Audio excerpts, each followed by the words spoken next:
Sometimes I'm gaining, then again I'm losing. Sometimes I'm rising, yes sir. Then again I'm falling. Sometimes I'm gaining, then again I'm losing.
me that I fade to sleep.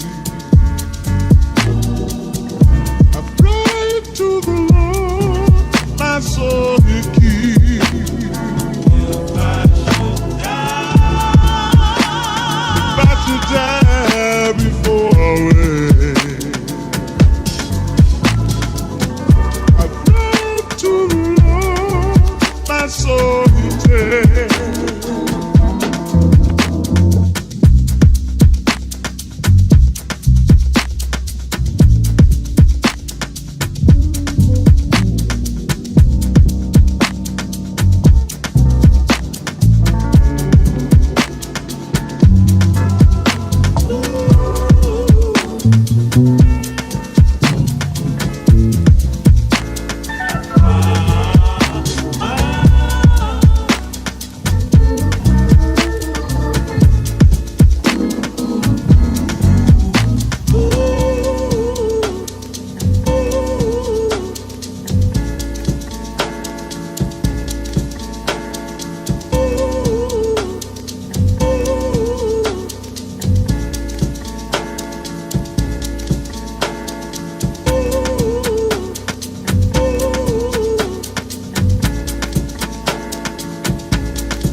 Okay, welcome back, everyone. This is David Patrick Carey with Church of the Eternal Logos. Sorry about that, had the mic muted. Today, I want to talk to you guys about the ancient roots of Western magic. And so today we're going to be diving into things like Hermeticism, Gnosticism, Neoplatonism, and the Chaldean Oracles. We'll be touching upon that as well. And so today should be a pretty fun stream. We're going to be looking at, again, what's referenced as the Western esoteric traditions. This sort of what I believe to be a continuous strand of practice and thought, religious, spiritual, philosophical, from the ancient world, most notably from the Hellenistic period, and that's what we're going to be focusing on today, all the way to the contemporary period. And so this has been categorized by scholars as the Western esoteric traditions, And we're going to be, again, looking at some of this stuff, and you'll be noticing here in the near future, the next, the multiple streams in the near future are going to be focused more and more on magic per se, because in addition to all these streams that I produce here on the channel, as you guys know, I'm also working on a PhD, and I am working on a research paper right now. And that research paper is discussing the use of psychedelics, and I'm trying to root that practice back into what's called the Western esoteric traditions as a continuation of. And so that involves a lot of reading, that involves a lot of citations and writing papers, well, a large paper per se. And so I plan on feeding that into actually what I'm doing for, if you guys aren't aware, the Orthodox Montanica event. So Father Deacon Dr. Ananias is actually putting on a speaking event over in Helena, Montana with Jay Dyer, myself, Brother Augustine, Michael Witkoff, and then Father Deacon Dr. Ananias. And I believe some priests are also going to be joining us. And the theme of that event is going to be on Orthodox defense in the contemporary period. And so I'll be talking again about psychedelics or the Western esoteric traditions, magic per se. So that's going to obviously be in line with what I'm trying to do my research on. So my goal is for the next month to try to get this paper worked out continue to make these streams, continue to get ready and prepare for that speaking event. And so you'll be able to notice the content's going to ratchet up here in regards to magic, theories of magic, discussions on psychedelics, all this different stuff, because then this YouTube channel is going to have much more overlap with a lot of the things I'm trying to do outside of it. So that's just an FYI. But for those of you who are just now hearing about the Orthodox Montanica event, I do highly recommend, if you're able, to sign up. The tickets are still available.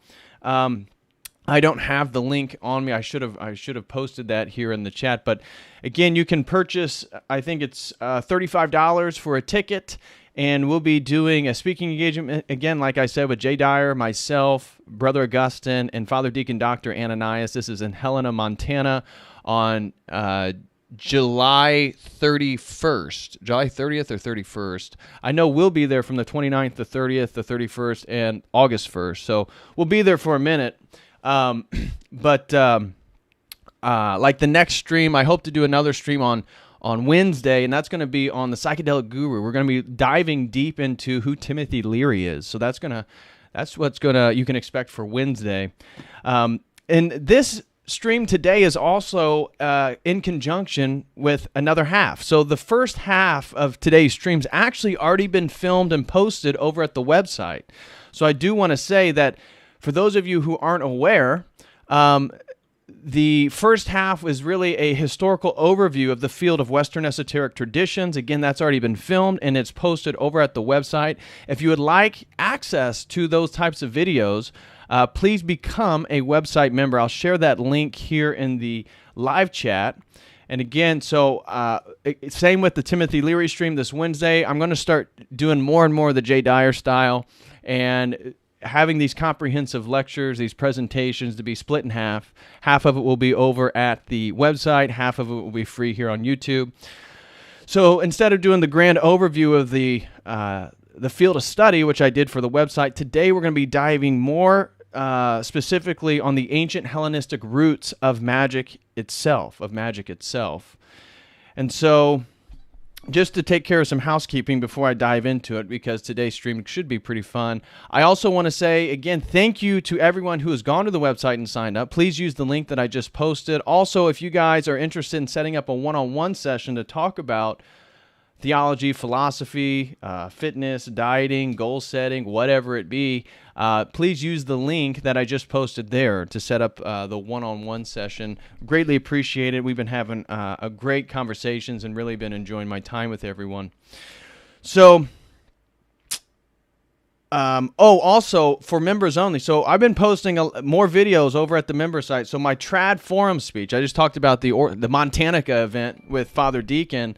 The Montanica event is, again, late July, but my Trad Forum in Argus, Indiana with E. Michael Jones, Witkoff, Luke Kindrat, and Michael Sisko. We got our speeches back, and mine is up over at the website for people who are interested. So if that's something you might be interested in, again, that's up at the website for members only, along with the second half of today's video, Okay, so now let's just get into the topic that I had prepared for today, and that is, first, before we get into the ancient roots, I first want to describe what it is we're going to be doing. And first, much of today's stream is going to be coming out of this book right here. This book is called The Western Esoteric Traditions, A Historical Introduction by Goodrick Clark. This is a very useful book. I would say if you are interested in these types of topics, the chapter titles, for example, in this book, first we have the introduction, of which I used for the members only content. Then the ancient Hellenistic sources of Western esotericism. That's what we're going to be diving into in this stream. The Italian Renaissance, magic and Kabbalah. Again, that's going to be getting into who Marsilio Ficino is, who Giovanni Piccadella Mirandola is, post-Florent, the Council of Florence, the reintroduction, or really the first introduction, of Platonic writings, of Plato being translated into the Latin.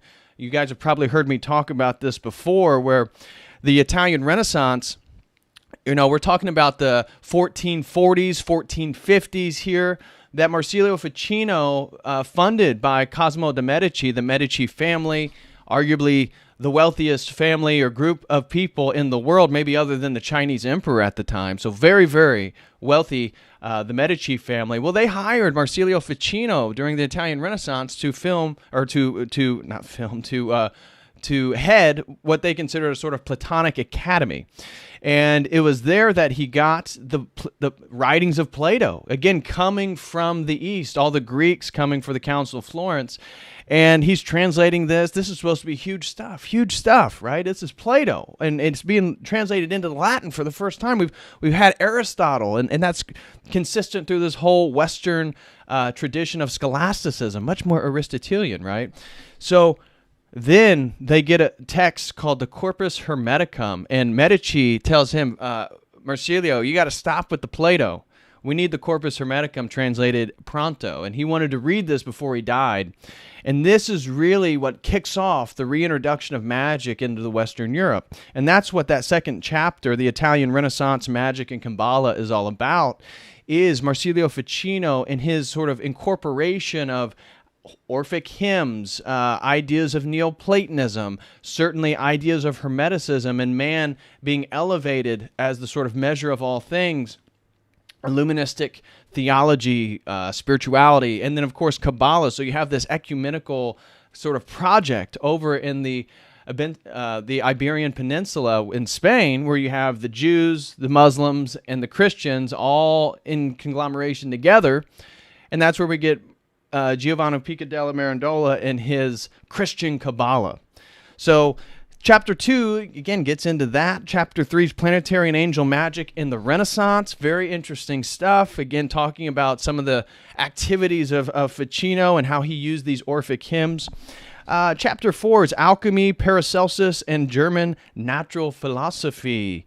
Jakob Burma is Chapter 5, and the beginning of theosophy. Rosicrucianism, Chapter 6. Chapter 7, high-grade Freemasonry and Illuminism in the 18th century. Chapter 8, Emanuel Swedenborg. That is definitely going to be a stream that I'm going to have to dive into here pretty soon. I'd like some help. Again, my academic advisor, he is actually a Swedenborgian scholar, and I have not read, I don't know if you guys are familiar with who Emanuel Swedenborg is and the immense amount of work that he wrote. I haven't read it, so I really need somebody else to probably help me out with the Emanuel Swedenborg stream. Mesmerism and Spiritualism, Chapter 9. Ritual magic from 1850 to the present. That's certainly going to be a stream that's going to be occurring here in the near future. Helena Blavatsky and the Theosophical Society, and then modern esotericism and new paradigms. So again, you can see lots of interesting stuff in this book.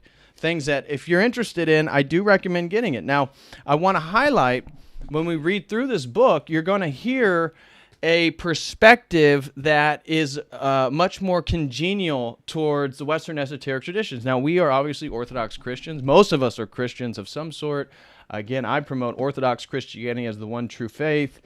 And so we're going to be reading, and you can hear the sort of tone and tenor of the scholar being much more sympathetic to this field of practices and forms of spirituality. And you hear that sort of dominator rhetoric about the dogmas of Christianity, this or that. So be on the lookout for that. Again, you can expect that. But in regards to just an informational source on the historical development of these practices, I think this is a really, really good book. And I've used it for my own scholarship. And he lists his sources. He does really good citation work. So that's why I really like this book. It's really easy to read. It's straightforward. So if you're interested in that, I do recommend it. And so this is what we're going to be reading from today in regards the ancient Hellenistic roots of Western magic. Now, why is Western esoteric traditions important? Well, I have a few points here that I want to discuss. I think that, one, learning about what the Western esoteric traditions are, or the history of magic in Europe, highlights what I believe to be, and this is actually a contentious claim within this field, in this line of work, because what I'm doing with my dissertation is actually trying to put psychedelics in line with this tradition. So much of my academic work is actually in the field of new religious movements and Western esoteric traditions. So I believe that this highlights a continual strand of religious and philosophical thought that parallels the Christian tradition from its inception, and certainly throughout in Europe. That helps us understand and perceive some of the goings-on in current society. And so the continuation of these practices from the ancient period to the contemporary period is actually contested by some scholars. They believe, well, as we're going to read and trying to argue that these things are rooted within ancient practices and that they've emerged continuously throughout history, I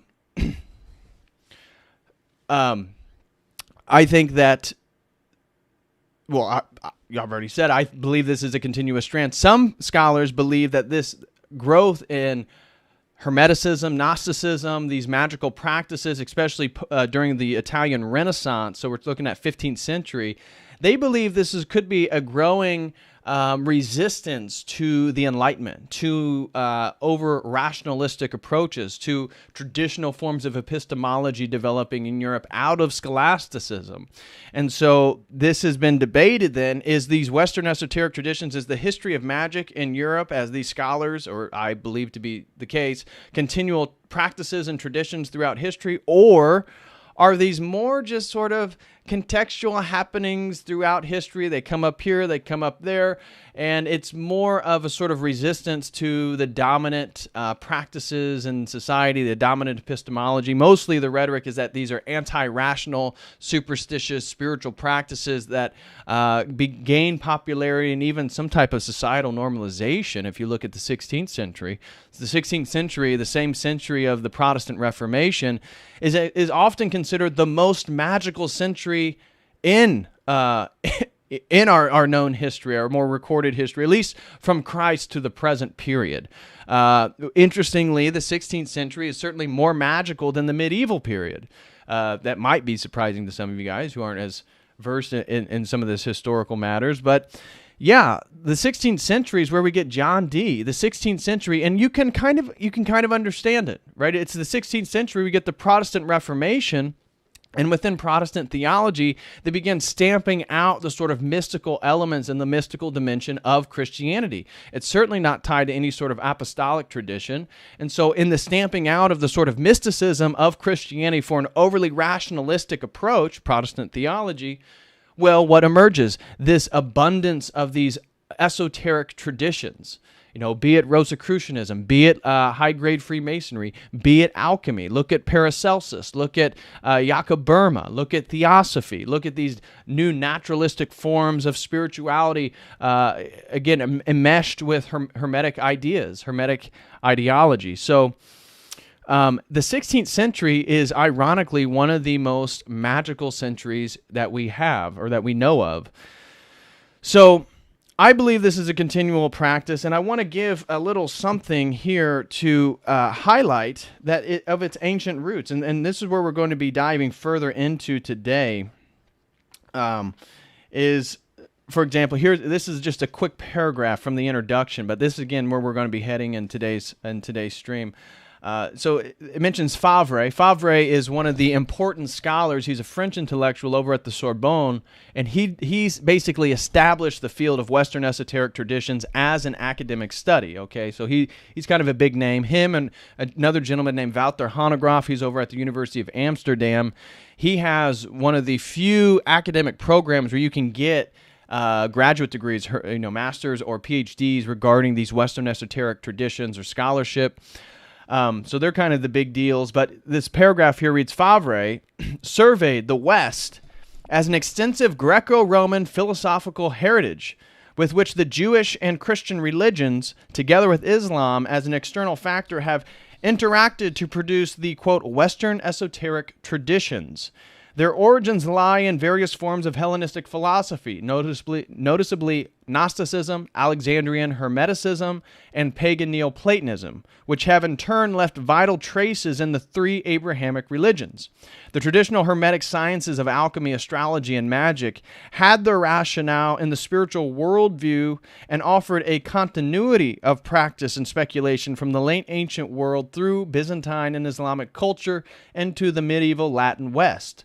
However, it was the European Renaissance that these originally Hellenistic traditions and sciences first came to be combined with new additions from Jewish Kabbalah to create a reformulated perennial philosophy, the Philosophia Perennis, in which Renaissance scholars discerned multiple concordances. So why is that important?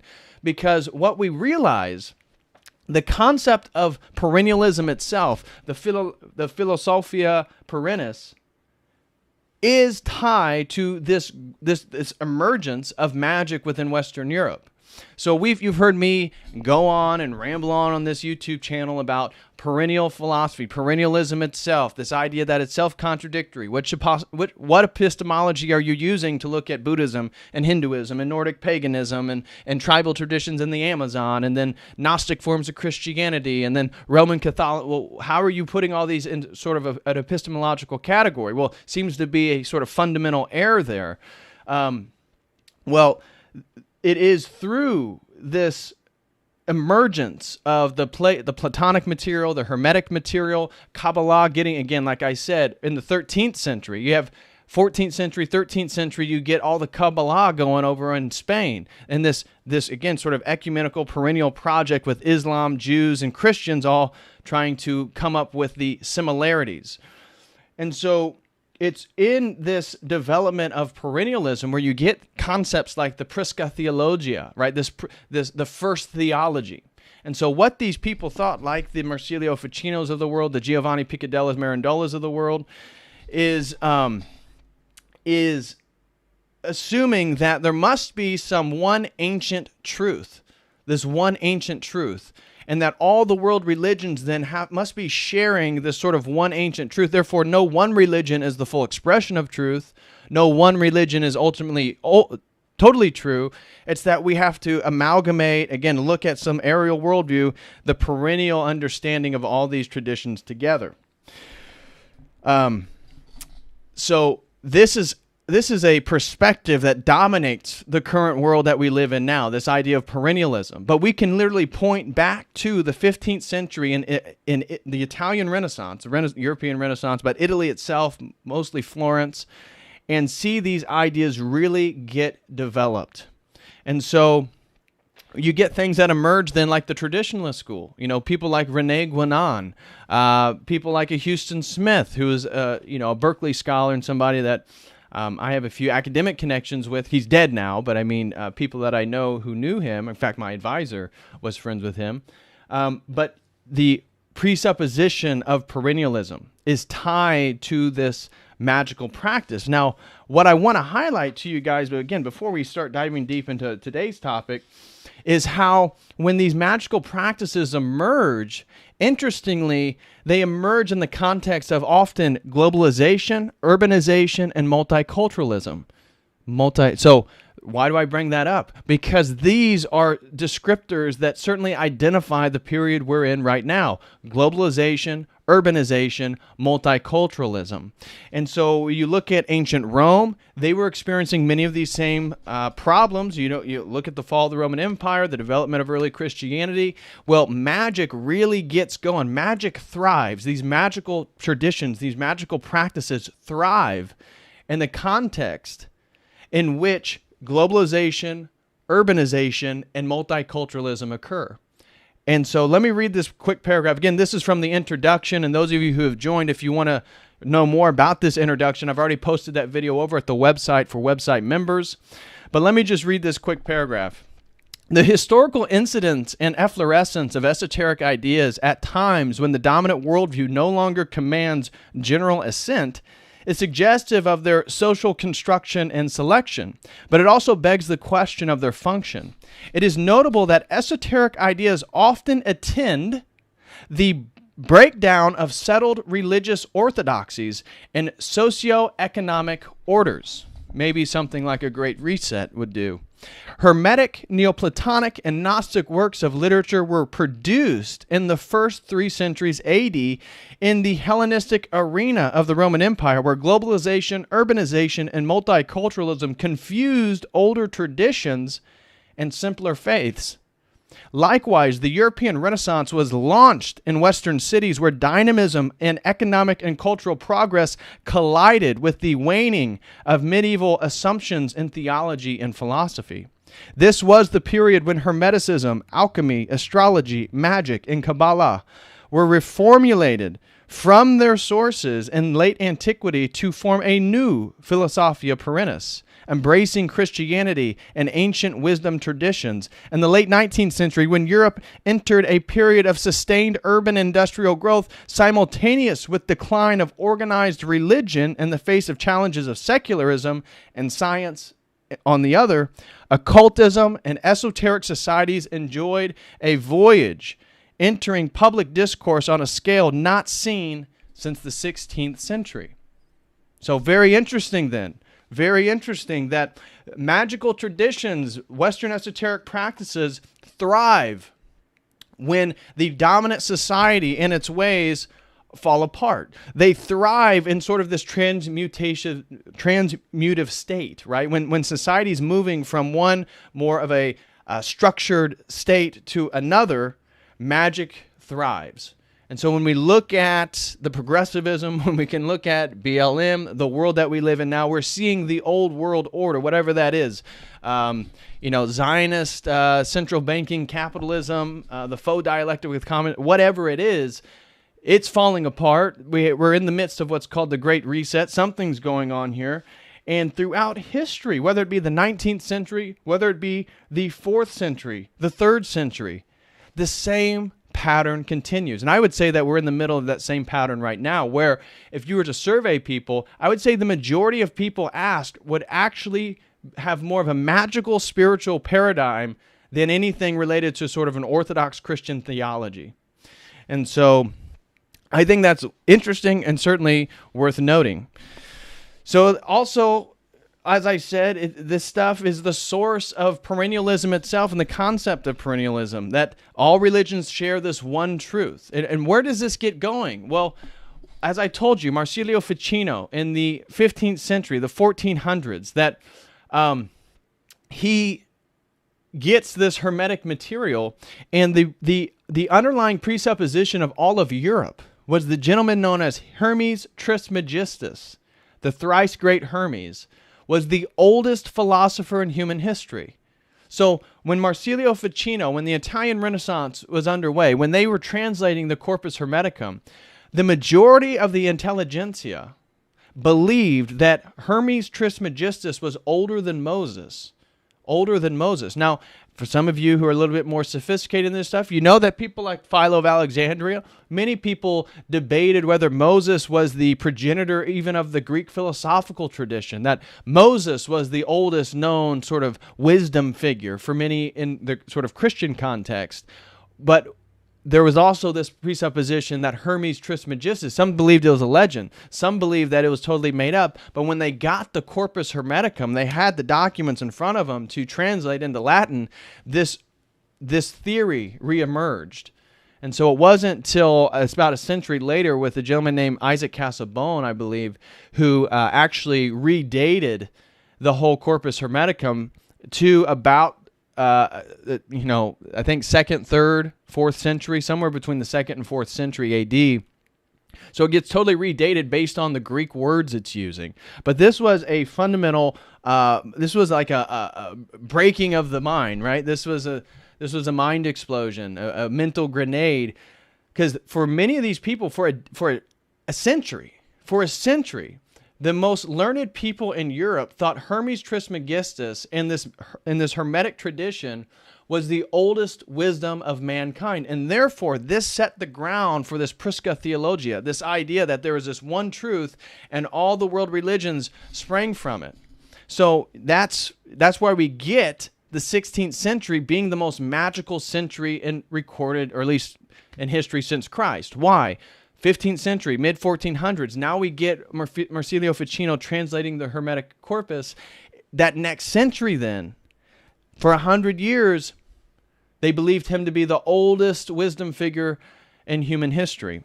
Now, again, once that's redated, it totally jumbles everybody's perception of history and knowledge and so forth. So that's, again, important. Now, when that moves forward into the more modernist period, when the West encounters Oriental or Eastern mysticism, this presupposition of perennialism, it grows further. Why? Because these traditions of magic have so much in common with these forms of Eastern mysticism. Therefore, if you believe in this Prisca Theologia, if you believe in this Philosophia Perennis, well, that must mean, again, further perpetuate this idea that there's just one single truth and all these religions must be emerging from it. Now, we as Orthodox Christians, we would say, well, the reason why there's so many similarities here is because this is the continual sort of lie of the evil one, right? This idea of self-illuminism, this idea of secret knowledge, this idea of essentially self-worship, which a lot of these illuministic spiritual frameworks have, that is very different from Christianity. That is certainly very different from Orthodoxy. We certainly would not be putting that forth as the case. So that's why you look at these Hinduism, you look at the yogic practices, you look at tantric practices in East Asia. Wow, they do kind of have a lot of similarity with these magical traditions. But that doesn't mean that just because a multiplicity of traditions share a multiplicity of characteristics doesn't make it true, right? That's sort of a logical fallacy there. But this was the presupposition. And so this is a big difference, too, this esotericism, than from an Orthodox Christian perspective, or really should be any Christian perspective. You certainly should not be a Freemason or belong to any secret society and then identify as Christian or go to church. I mean, it's a fundamental contradiction. I mean, if you're a Freemason, again, you don't believe in the Holy Trinity. It's some symbolic thing, but that's neither here nor there. But all the practices we're going to look at today are all about secret gnosis, that you keep secrets. Secrets are really important. Why are secrets important? Because secrets mean that I have things that you don't have. That makes me more in the know. That makes me more knowledgeable. That makes me more illuminated. That's what's called illuministic spirituality. We as Christians are called to speak truth as truthfully as we can, exoterically, to the world. No secrets, no holding back. We're trying to give it all to you right there, right now, speaking exoteric truth. So, at least from an Orthodox Christian perspective, we're not supposed to be holding secrets, because secrecy insinuates some sort of obfuscation, some sort of darkness, some sort of seclusion. Right? And so we know, again, who's in charge of all that stuff. Who's in charge of the secrecy? Well, this isn't Christ. Christ is the light. He exposes the secrecy. And so from an Orthodox perspective, we can look at this perennialistic presupposition and say, well, again, that's the same trick of the evil one. The same trick of the evil one. And so one of the things that I want to share with you guys, again, before diving into this text, is right here. So these six characteristics of what are called esoteric traditions. Now, the first, let me fix something real quick. The first four are what are called, this gentleman, the scholar who founded the field of Western esoteric traditions, this French gentleman, Dr. Favre, he says the first four are what he considered intrinsic. Every single magical or esoteric tradition has these four things. And then the secondary, the last two, number 5 and 6, they are more variable. They're more variable amongst the various traditions. I can't see it. I think it might be a little bit hard here. I'll put it down in front of me. Maybe you guys can read it better there. So, the first characteristic of these Western esoteric traditions is this, what he calls the law of correspondences. And you guys are really familiar with this. This isn't anything crazy. It's the idea of as above, so below. The same sort of Hermetic adage, right? That there's a sort of fractality to nature. Now they wouldn't, again, back in those days, they wouldn't call it fractals. They would consider it as sort of emergent patterns back to the one, the transcendent one. It takes, again, much more of a Neoplatonic framework. And so correspondences is essential because that's how the magic works. That's how the magic works. It works by you matching up the colors and the letters and the days of the week and the time and the fragrances and all this stuff together. These correspond together, and this is what makes your magic more efficacious. And this is how you can line up this lower world with the above world and therefore have more celestial power, per se.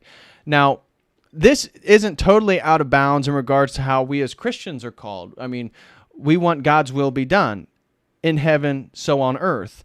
But we are not doing it to gain power, right? And so I want to highlight with some of these 6 characteristics of the Western esoteric traditions is I think very subtly, again, we see the same pattern over and over. They sort of invert many of the characteristics of orthodoxy itself, Orthodox Christian theology itself. Now, the correspondences we could probably generally agree with, but again, our approach to these correspondences are for an entirely different purpose. Ours are to align God's will with our will and with this fallen world. We want to align those things so it sort of mirrors. So there is as above, so below to a degree. Now, in magic, it's about harnessing the power of the universe, that you can use these ideas of lining up the stars and the time and the colors and the words and the ritual. You do it all at the right time, and you can funnel theurgically. This term theurgy is going to be very important today in our conversation. Theurgically, you can harness the power of the stars for your own projects. Now, that is all about your will. That is a worship of oneself to a fundamental degree, and that's what most of magic is. Now, the correspondences from there, it gets into what he calls a living nature. And this is the idea that nature itself is alive. The world soul. You see this in paganism. You see this in Hinduism. You see this in various world religions, that nature is entirely animate. We did a whole stream on the goddess and how the goddess theology also believes that Earth, nature is entirely animated. They obviously use or tend to use the Gaia hypothesis, the Gaian theory of all this different stuff. Well, magic tends to have these same ideas, that living nature has a sort of single soul, that it's animated, it's alive. You see this in psychedelics as well. You see it in tribal traditions, most magical traditions, all this different stuff. Now, the world soul is, again, for us, it's as Orthodox Christians, we definitely would not believe in a world soul. Now, we souls, we are made in the image of God. We are the highest, we are the epitome of creation itself. And to a degree, the magic, they'll talk about man being the measure of all things, which is much more hermetic than how Orthodoxy would like to describe that, because that tends to lead towards the worship of man. But we certainly would not support this idea of a world soul, that, again, nature is alive in itself. It's all created. And if we're going to describe creation, we are the most animate, we are the most living dimension, aspect of creation itself. Humankind, mankind is. Now, the imagination and mediation, this is another big one, that for these magical traditions, the imagination is the meeting point between the micro and the macro. Right, so if as above, so below, if it's all about getting in harmony these sort of multi-tiered levels of reality, where do they meet? They meet in technically the imagination. And this is very different from orthodoxy. In Orthodox theology, we are not to root our spirituality in our emotions or our imagination, because that is how we come misled. In fact, this is a big difference between Orthodoxy and Catholicism in regards to the Ignatius prayer. St. Ignatius in the Catholic tradition, he was all about getting into these intense imaginative states, these hyper emotional states, where we would say that leads you to prelest, because the logismy, the spiritual warfare, is often in the imagination. It's the imagination one has to guard themselves from, to dive into the imagination as the source of truth, or again, the meeting point of all reality. We would say that's going to lead you towards prelest. That's going to lead you towards some dark areas, because that is the sort of warfare, that is the sort of stage in which our spiritual warfare takes place, is in the imagination. But for the magic practitioners, that is the epicenter. That's where the action begins. And so the fourth dimension of these Western esoteric traditions is the experience of transmutation, or a sort of second birth. Now, their second birth is not like our being born again in Christ. Often we talk about a sort of second birth or being born again regarding to our relationship to Jesus. However, they mean something different. They mean, again, a second birth in regards to this larger perception of oneself. Again, a sort of worship of oneself, that you can see it in the psychedelics. It's about the dissolution of the ego, destroying your ego death. This could be considered a sort of experience of transmutation, the second birth process in these magical traditions. Okay, so again, something very different than how Orthodoxy would define that or understand it, but you see just a subtle difference. And then you have the fifth characteristics, which is one of the secondary characteristics, is the prisca theologia, or the practice of concordance, that these people, these practitioners of magic, saw a series of similarities across different traditions, and that they wanted to harmonize them into one practice, again, thinking that it all stems from the single prisca theologia. And then they have the transmission, that all these secret societies, all these practices of magic have a transmission dimension, where again you're initiated. Maybe it's your master. Maybe it's I don't know. There's different ways you can be initiated. Initiation rituals, hazing, this type of stuff. That is the sixth characteristic of the Western esoteric traditions. And so I just wanted to put these up here, because this is how the Western esoteric traditions are defined. This is the rubric. If you're a scholar and you're looking at practices in the world and you're trying to identify, do these belong to the lineage of the Western esoteric traditions, this is some of the rubric you might use. Now, again, even this is contested, obviously, as everything is in academia, but I do find it very, very useful. Okay, so with all that being said, that is all just to try to get us into then the conversation today in regards to these ancient traditions. So now we're going to read.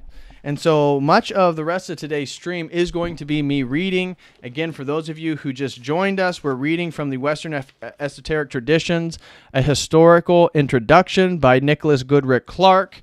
And that this is a very useful book if you're interested in these topics. Also, the introduction to this video is available over at the website. So if you like this topic, you want to hear more about the field of Western esotericism, again, go over to the website, davidpatrickcarey.com/register, and become a website member. You can also have access to my Trad Forum speech and many, many other videos. So that link's posted in the live chat. So now let's get going into our reading today. And so up here, I'm going to have the section that we're on. So right now, we're going to begin with the historical and geographical overview of the ancient Hellenistic sources of Western esotericism, of the history of Western magic. Okay? So following Favre's typology, and those are those six characteristics that I just showed you, those six characteristics of Western esotericism, the Western esoteric traditions have their basis in certain distinct patterns of thinking about the divine, man, and the universe, which stretch back into classical antiquity. These patterns concern correspondences between a higher divine reality, the universe, the earthly realm, and human beings. The idea of a living ensouled or animated universe. Notions of spiritual intermediaries in the form of hierarchies, planes, and angels acting as a ladder of descent and ascent between the higher and lower worlds, and the idea of a human soul's transmutation through the reawakening and returning to these higher worlds. These patterns of thought are found in such ancient teachings as Alexandrian Hermeticism, Neoplatonism, theurgy, and to a limited extent in Gnosticism, which all originated in the Eastern Mediterranean area during the first few centuries AD. And so, as I read through this, guys, try to connect dots between the contemporary period, things we're seeing in society, things we're seeing people say about their new age or their spiritual worldview or stages that you went through yourself, and what we're going to be reading today about the ancient Hellenistic roots. So ancient Egypt was the cradle of these religious doctrines, but this was not the Egypt of the pharaohs. Nectanebo II, the last pharaoh of the last dynasty, had already been defeated by the Persians when Alexander the Great founded a city in his own name in 332 BC, west of the mouth of the Nile. Once Alexander the Great had conquered Syria, Egypt, Mesopotamia, and Persia, fighting his way into India, the backwash of empire had led to an awed reverence for the older civilizations of the East. When Alexander died in 305 BC, Ptolemy and his generals took control of Egypt, and 20 monarchs of his dynasty succeeded him until Mark Antony and Cleopatra were defeated by the Roman Emperor Octavian in 31 BC. Egypt was henceforth absorbed into the Roman Empire. An ancient culture of pyramids, temples, and exotic gods, along with penetration by Western influences and access to Oriental world, made Hellenistic and later Roman Egypt the principal channel for the reception of Oriental religion, magic, astrology, and alchemy in the Greco-Roman world. With the rise of the Roman Empire, there was a notable change in people's righteous needs, in people's religious needs. Greek rationalist philosophy had made the gods abstract and remote from human needs, while public worship of the Olympian gods and agricultural rites were maintained. The absorption of independent cities and states into the empire had created a climate of multiculturalism and religious relativism. At the same time, urbanization removed people from the settled life, customs, and religious practices related to the countryside, increased social mobility, the breakdown of strong family units, and cosmopolitan all fostered a need for a more direct and personal relationship with the divine than the official state cults could offer. New religions, mystery cults, sages, prophets, magicians, and healers arose in response to these new circumstances. The cosmopolitan nature of Hellenistic Alexandrian culture chiefly expressed itself in religion through syncretism. Given colonial contact with the Oriental world of Egypt and Chaldea, Babylonia, and Assyria, the rational mind of Greece combined with the enthusiastic cults and mysterious wisdom traditions of other nations to create new religious belief and practice. Alexandrian culture became adept in philosophizing and systematizing the exotic mythology, theosophy, and gnosis of the East, and introducing their oracles, apocalypses, and initiatory lore to the Western mind. Okay, so very interesting, right? That you see what set the stage for it. Religious relativism, the breakdown of the nuclear family, people moving away from the countryside, maybe many things we're seeing currently in our own society. So now I want to Alexandrian Hermeticism. So now we're going to change topics here and look at Alexandrian Hermeticism. Alexandrian Hermeticism is our next discussion topic. So we can see Egypt was a central nexus point between the meeting of the Greek philosophical rational mind and all these mystery religions, whether it be Mithraism with the Zoroastrian cults over in Persia. Again, Alexander's empire went all the way to India. So the Roman Empire was not unfamiliar with all these mystery religions and these magical traditions. They absolutely were familiar with them. And now they were mixing for the first time with the Greek philosophical rational mind to create new concepts of spirituality, new religious ideas, given, again, the globalization, the urbanization, and the multiculturalism, the breakdown of traditional values. So next section, Alexandrian Hermeticism. Foremost among the sources of Western esotericism are the Hermetica, a diverse collection of works on theosophy, astrology, and magic, which have their origin in Alexandria, the primary metropolis of Hellenistic culture, which functioned as a clearinghouse for Greek and Eastern ideas, myths, and religious beliefs. The texts contain revelations attributed to various deities, but chiefly to Hermes Trismegistus, the thrice great, an ancient sage identified with Thoth, the wisdom deity of ancient Egypt. He was an ibis-headed god, so he had like a bird head. It was an ibis. The Egyptian god of wisdom and magic. And you also see this with Hermes, with Mercury, with Thoth, that the magical deities are also the deities of language, of communication, of words, of knowledge, of reading and writing. Why?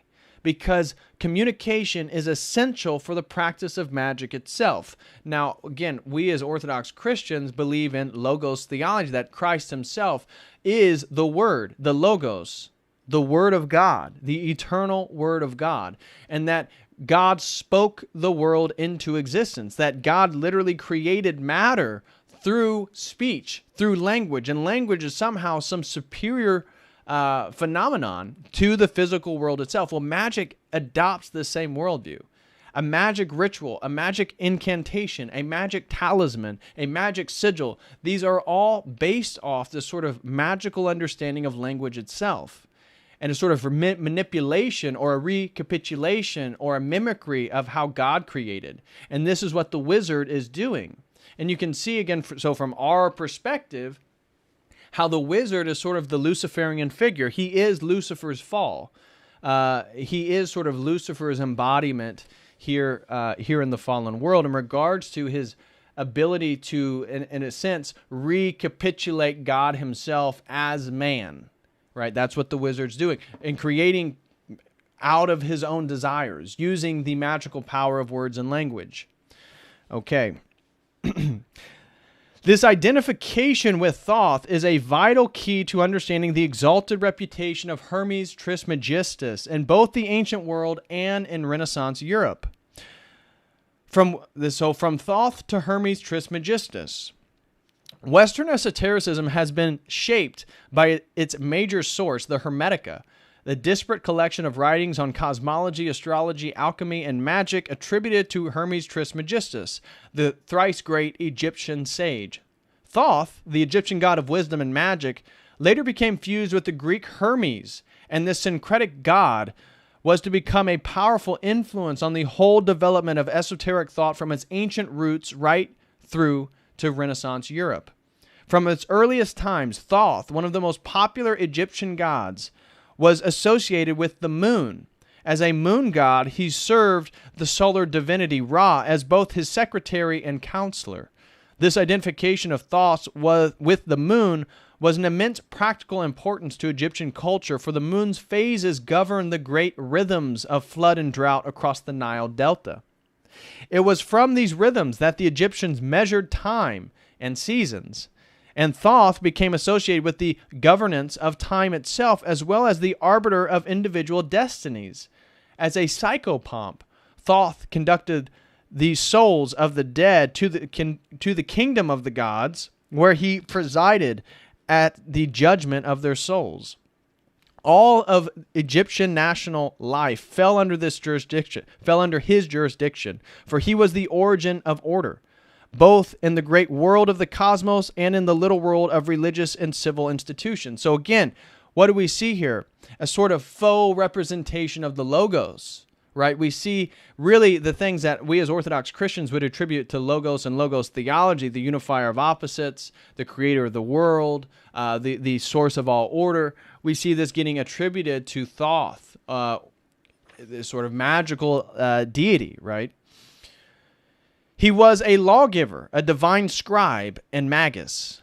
From him, the priesthood and temple cults derived their wisdom and sacred literature, including parts of the Book of the Dead. All magical and occult powers were attributed to Thoth. The cult of Thoth continued to inspire allegiance throughout the Ptolemaic and Roman periods.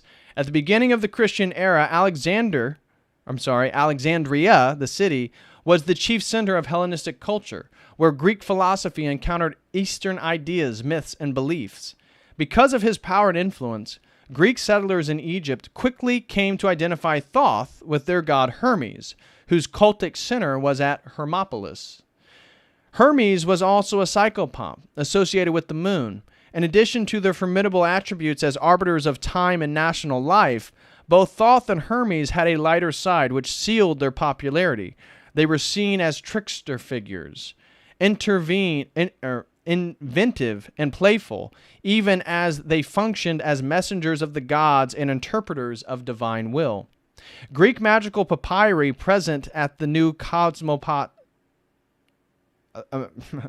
Greek magical papyri present the new composite Hermes as a cosmic power, creator of the universe, presiding over night and day, life and death, fate and justice.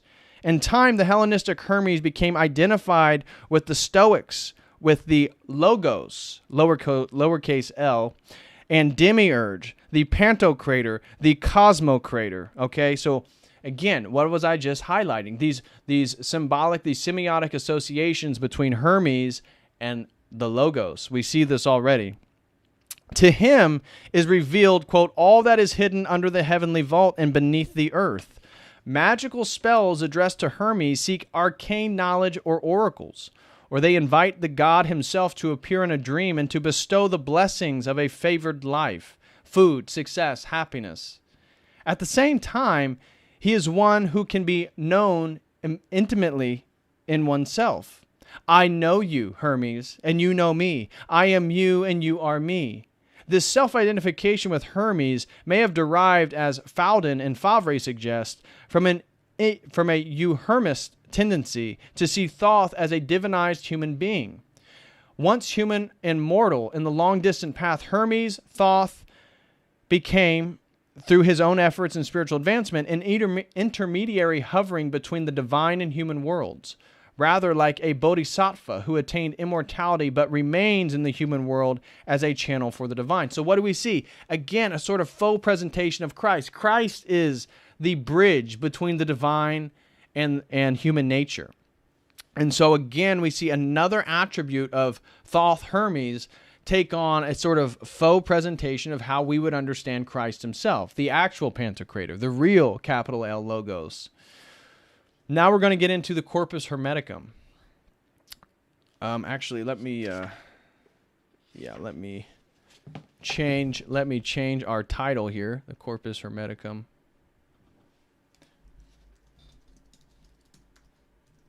Okay, Corpus Hermeticum. Okay, so now we're into the Corpus. We're going to be talking about the Corpus Hermeticum. The Hermetica consists of several small scattered texts. These include both the technical Hermetica on magic and the philosophical collections. Brian Copenhaver has commented that both the technical and philosophical works of the Hermetica most probably derive from a common environment. The distinction between them owes something to the circumstances of their Byzantine transmission and edition. However, it is evident that the philosophical collections blend theology, cosmology, soteriology, and eschatology with scant references to magic and other occult sciences aside from traces of astrology. 40 Hermetic texts, including the Virgin of the World, are gathered in an anthology of Stobaeus, early 5th century AD. Some late 2nd or 3rd century fragments are preserved at Vienna, while the discovery of mainly Gnostic texts at Nag Hammadi in 1945 also included a number of philosophical Hermetica. However, in the history of Western esotericism, the most famous and influential philosophical text discovered in 1460 is the Corpus Hermeticum, which brings together 17 treatises written in Greek in the 2nd and 3rd centuries AD. And it's this Corpus Hermeticum that I was talking to you about that Marsilio Ficino stopped translating Plato at his academy in Florence, and Cosimo de' Medici wanted him to immediately start translating the Corpus Hermeticum, because this book, this Corpus Hermeticum, they believe to be the oldest wisdom in the world. These treatises are variously addressed, some by Hermes to his son and disciple Tat, others by Hermes to his disciple Asclepius, and others Others, including the famous book The Poimandres, the divine Pymander, by the god Nous, supreme intellect, to Hermes. Throughout the treatise, Hermes Trismegistus plays the role of initiator into wisdom and mysteries. Man is summoned to make himself equal to God in order to apprehend God. So again, we see the same illuministic framework where one becomes God, not by following Christ, not by actually being like God incarnate, but by practicing magic and attaining secret knowledge. That's how you become like God. Quote, see what power you have and at what speed. You can do all things and God cannot. Reflect on God in this way as having all within himself as ideas, the cosmos himself, the whole. If you do not make yourself equal to God, you cannot understand him. Like is understood by like, unquote, from the Corpus Hermeticum. What we are looking for, or what do we recognize in a text that makes it hermetic? Well, it is a certain philosophical perspective set forth in the Corpus Hermeticum based on the scenario of a fall into matter and a redemptive reintegration with the divine.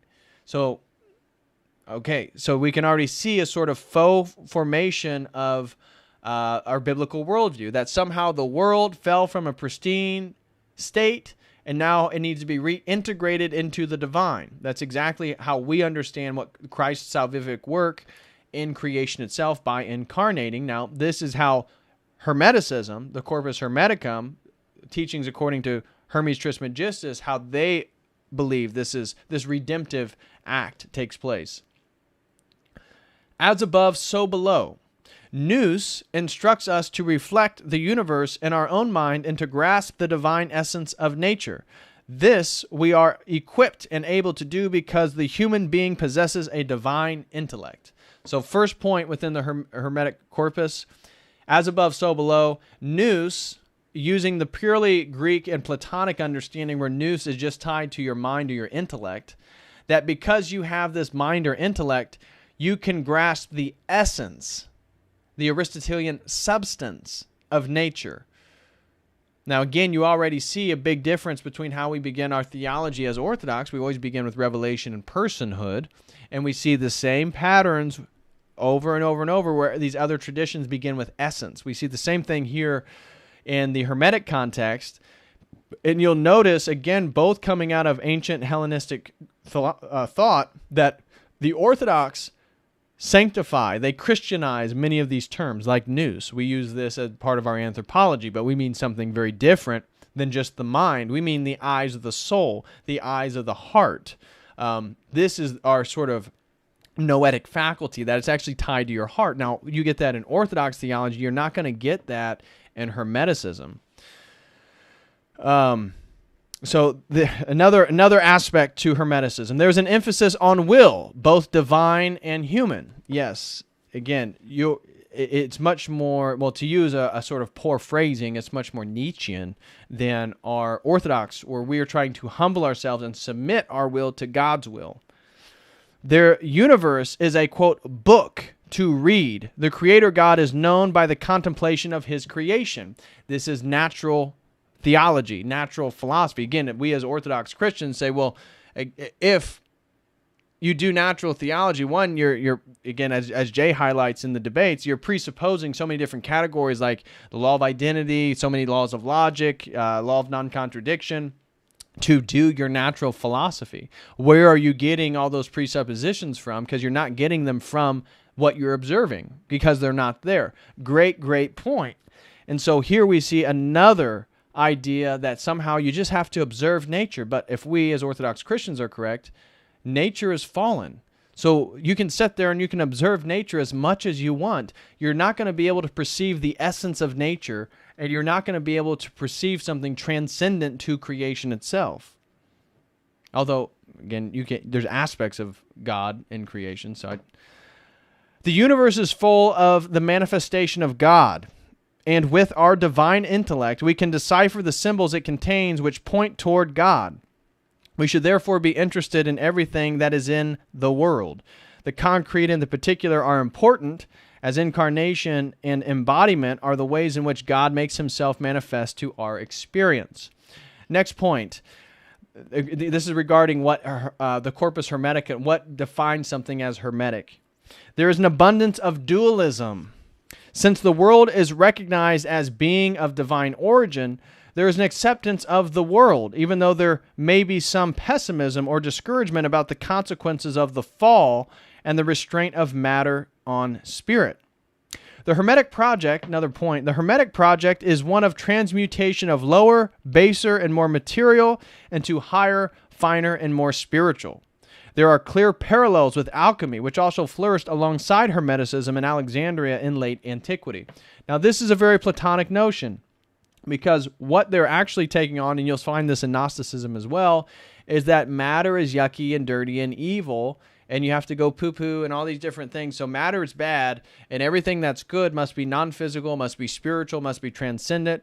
And this is why you can see them worship the mind in Hermeticism so much. They worship the mind in Hermeticism because they have this fundamental presupposition that things that are non-physical must therefore be more divine, more true, more spiritual. So that comes from, again, that's a Platonic presupposition. We as Christians say, no. God said creation is good because God created. Even in its fallen state, creation is still good and it's supposed to be good. That matter is not this yucky thing that's supposed to be denied. So next point, humanity is called to a regenerative work of reascension and reintegration with the divine. Okay, so your goal is to illumine oneself, to rise oneself to the level of God. Again, we as Orthodox Christians, we would say, yes, our theology teaches theosis, and that is the point. That's why Christ had to incarnate, and that's why we have to begin with revelation and the presupposition of personhood when we do our Ordo Theologiae. They have the same idea, that we fell from a creation, and that we have to re-elevate ourselves, but you do it through secret knowledge, you do it through magical rituals, you do it through all these other practices, and you worship your own mind because it's your mind that reflects who you are, or how you're actually divine, right? Because in Hermeticism, they worship the all-mind. That's what God is. God is like this ethereal, fully expansive, omnipotent, omniscient mind. And that's what God is. No body, no physicality, no real direct form of humanness. Our intellect can connect to intermediary spiritual intelligences and use them as ladders of ascent. Now, again, this is not St. John Climacus right here, the ladder of divine ascent. How, again, you try to become more like Christ. This is how we would understand this concept in an Orthodox context. This is coming in a Hermetic context. So how do you rise on the ladder of ascent? An astrological cosmos of ascending hierarchy of planetary spheres exists, and it is part of the initiatory process in spiritual ascent. The Earth is part of this cosmos and is susceptible to improvement. Because humanity, next point, is connected both to the divine and to the earthly realms, it is able to help the earth to recover to its former glorious state. Next point, Hermetic treatises present a guide or mentor figure who helps to raise souls by reawakening them to their divine nature, assisting in their spiritual transmutation. Remember, that's their second birth, and leading them toward their heavenly destiny. Okay, so now we've done with our bullet points on what makes something hermetic. The Corpus Hermeticum strongly implied a partnership between the human spirit and God. We wouldn't totally deny that, obviously. Whereas Judaism and Christianity tend to regard God as transcendent and thus beyond human comprehension, yes, definitely. The Corpus Hermeticum attributed a divine intellect to humans, whereby they could reflect the whole universe in their minds. The theme of the divine intellect as a, quote, mirror on which, quote, speculating is a continuous exchange with higher spiritual entities, is a major theme of esotericism. Because God created the universe, it is saturated with his spiritual symbols. Once humans learn to read these symbols, they can know God directly. In this way, Hermeticism negates any absolute ontological dualism between God and his creation. Now, we absolutely would hold that there is a dualism, an ontological dualism between creation and God. that God and God's essence, divine essence, is not created. It is uncreated along with his energies. We live inside creation. So we uphold this distinction. Hermeticism does not. The God, the all-mind in Hermeticism, again, it's panentheistic. It's one with the universe itself. Alexandrian Hermeticism also emphasized the mystical themes of fall and reintegration. Notions of humanity's fall into matter through the attraction of the sensual were balanced by ideas of reascension to the Godhead. This did not imply a contempt for nature, but rather a discovery of the intermediary spiritual intelligences or astral elements, which the human intellect can then ascend like a spiritual ladder to higher divine places of being. These ideas hark back to the Nego-Pythagoras Nicomach of Greece, or the Moderatus of Gades, who linked numbers to an ordered procession of souls after death and a whole series of mediating processes in which the planets and stars are the stages. Plutarch gave a bold interpretation of Plato's Timaeus, in which souls rise toward the moon after death. Only with this Hermetic model of spiritual hierarchies, whose ascent gives ever greater insights into God's will and the measuring of the cosmos, can one understand the Renaissance magic which runs from the astrology of Marsilio Ficino to the theurgic invocations and angelology of John Dee and Edward Kelly. So again, that will be shout out made by Jim Bob. I got the entire collection of John Dee over here. You guys will be getting a stream on John Dee's diary. It will be mind-blowing for sure. With the exception of the Asclepius, the Hermetic treatises were unknown to the Middle Ages. However, their recovery from Byzantine Greece by Cosimo de' Medici of Florence and translation into Latin by Marsilio Ficino in 1463 marks the revival of Hermetic ideas and esotericism in the modern era.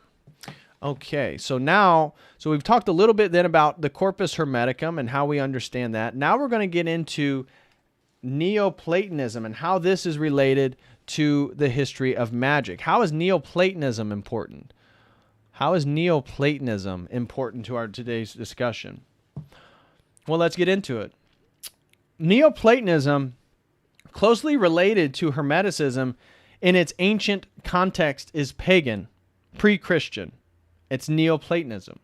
Plato had clearly separated the higher world of ideas from the lower world, but he provided for a soul which was capable of being reminded of the higher world through its sensory experience of things in this lower world.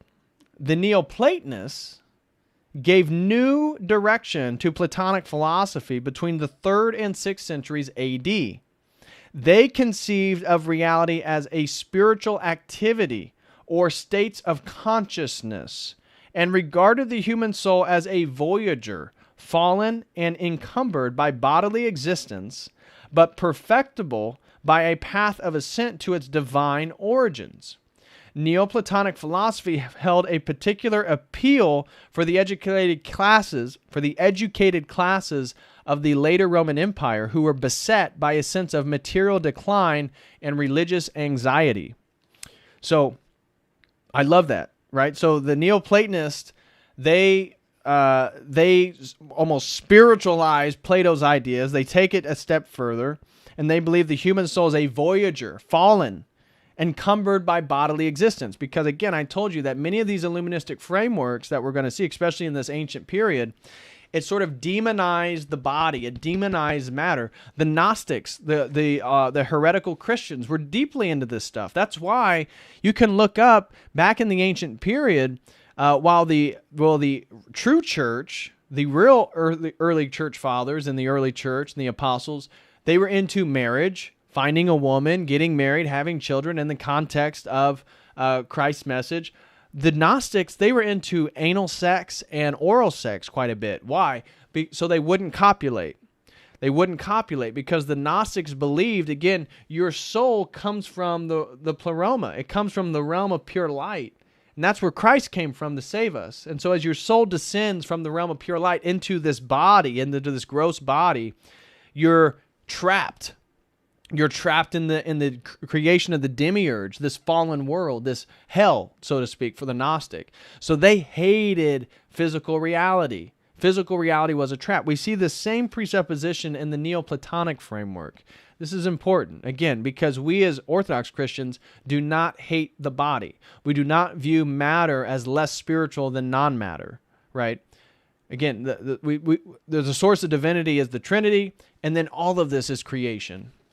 So, just want to point that out. Neoplatonic thought is characterized by the idea that there exists a plurality of spheres of being, arranged in a descending hierarchy of degrees of being. Think of a dot with concentric circles around it. That's really, when you think of Neoplatonism, think of a single dot, the one, God, whatever, the all mind, and then think of circles, concentric circles, and we're on that furthest outside concentric circle.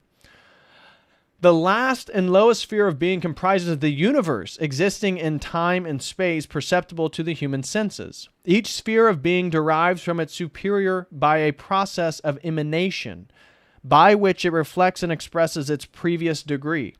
At the same time, these degrees of being are also degrees of unity, whereby each subsequent sphere generates more multiplicity, differentiation, and limitation, tending toward the minimal unity of our material world. Because that's another major presupposition of this stuff, is that it always has to go back to the one, the one, the one, the one, the one. Why is that a problem if we're talking about God? Because then the concept of oneness is actually more dominant than God himself. Because can God himself be not one? Well, it actually becomes a real problem. This is why the Trinity is so unique in regards to theology of a Godhead, because we say one essence, three persons, not claimed anywhere else in world religion, highlighting that our God is singular, but he's multiple, and he's not dual, right? The Trinity solves the problem of God being one and two, right? Then you're still stuck in dualism. You're still stuck in, if God's one and then he's not the opposite, you still have dualism. But if God is three, it collapses that dialectic. So we don't have these same problems or these same presuppositions. So now we're going to get into Plotinus. Plotinus. This is an important Neoplatonic figure, Plotinus. So now we're going to read a little bit about him in regards to all this Neoplatonism. Plotinus, the leading figure of this movement, was Plotinus from 205 AD to 270 AD, who studied in Alexandria under Ammonicus Saccas.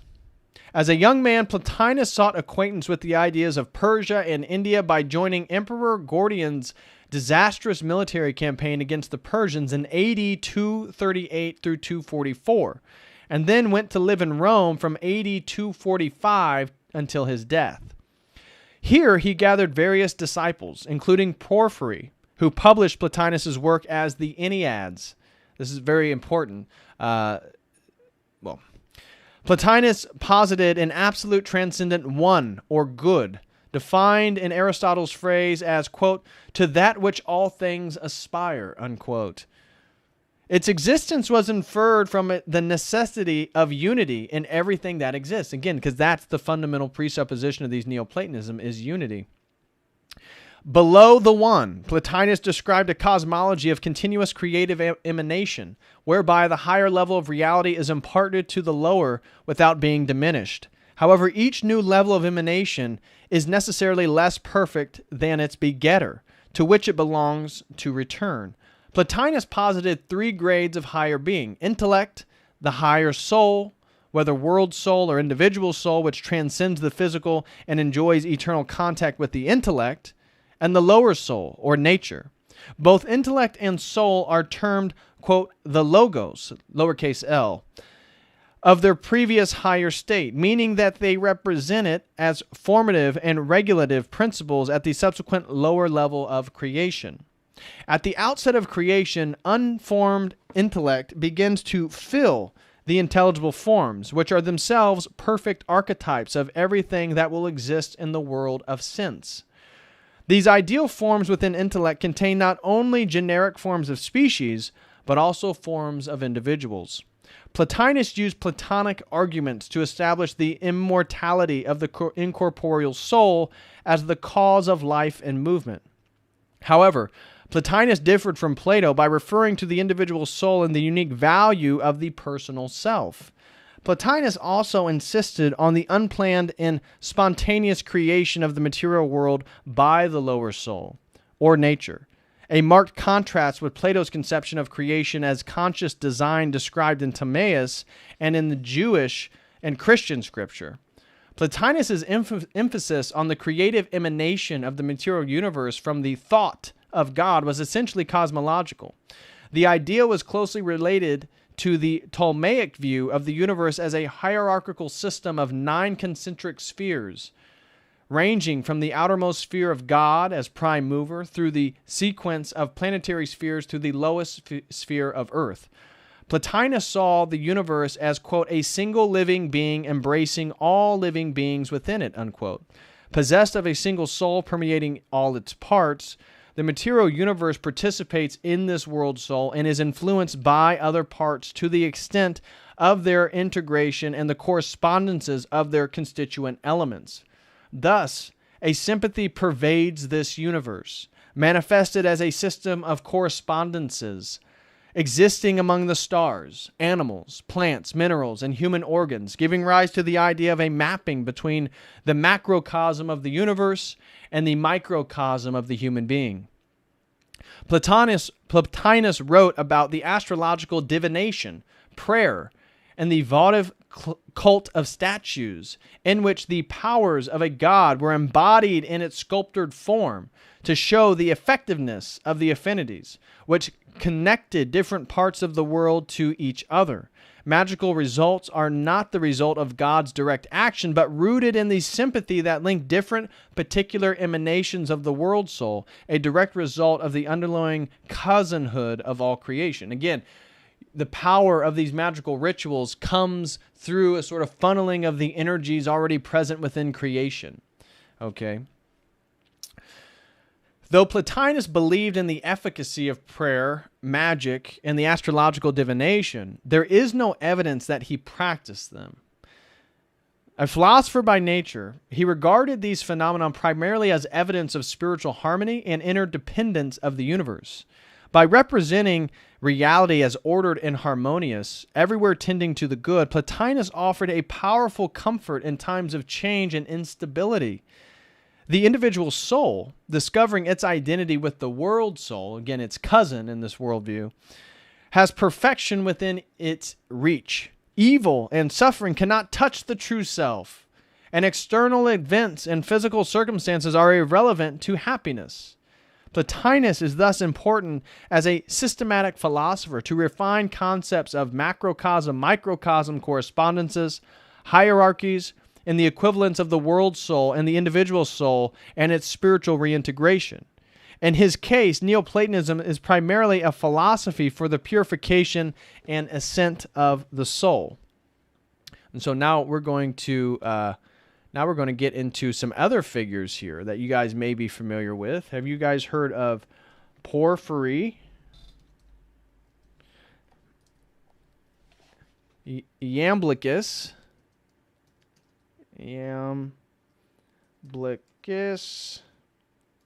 and Proclus?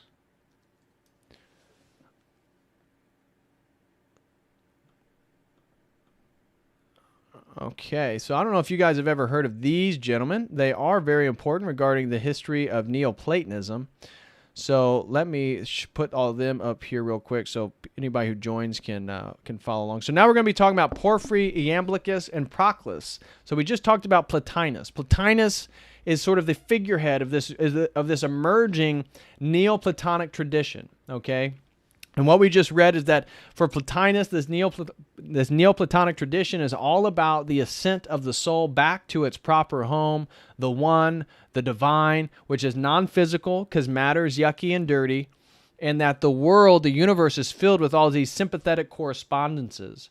And so the way that man sort of takes back his power is to align himself and his desires by harnessing the energy present within the universe, sort of through magical rituals and this stuff.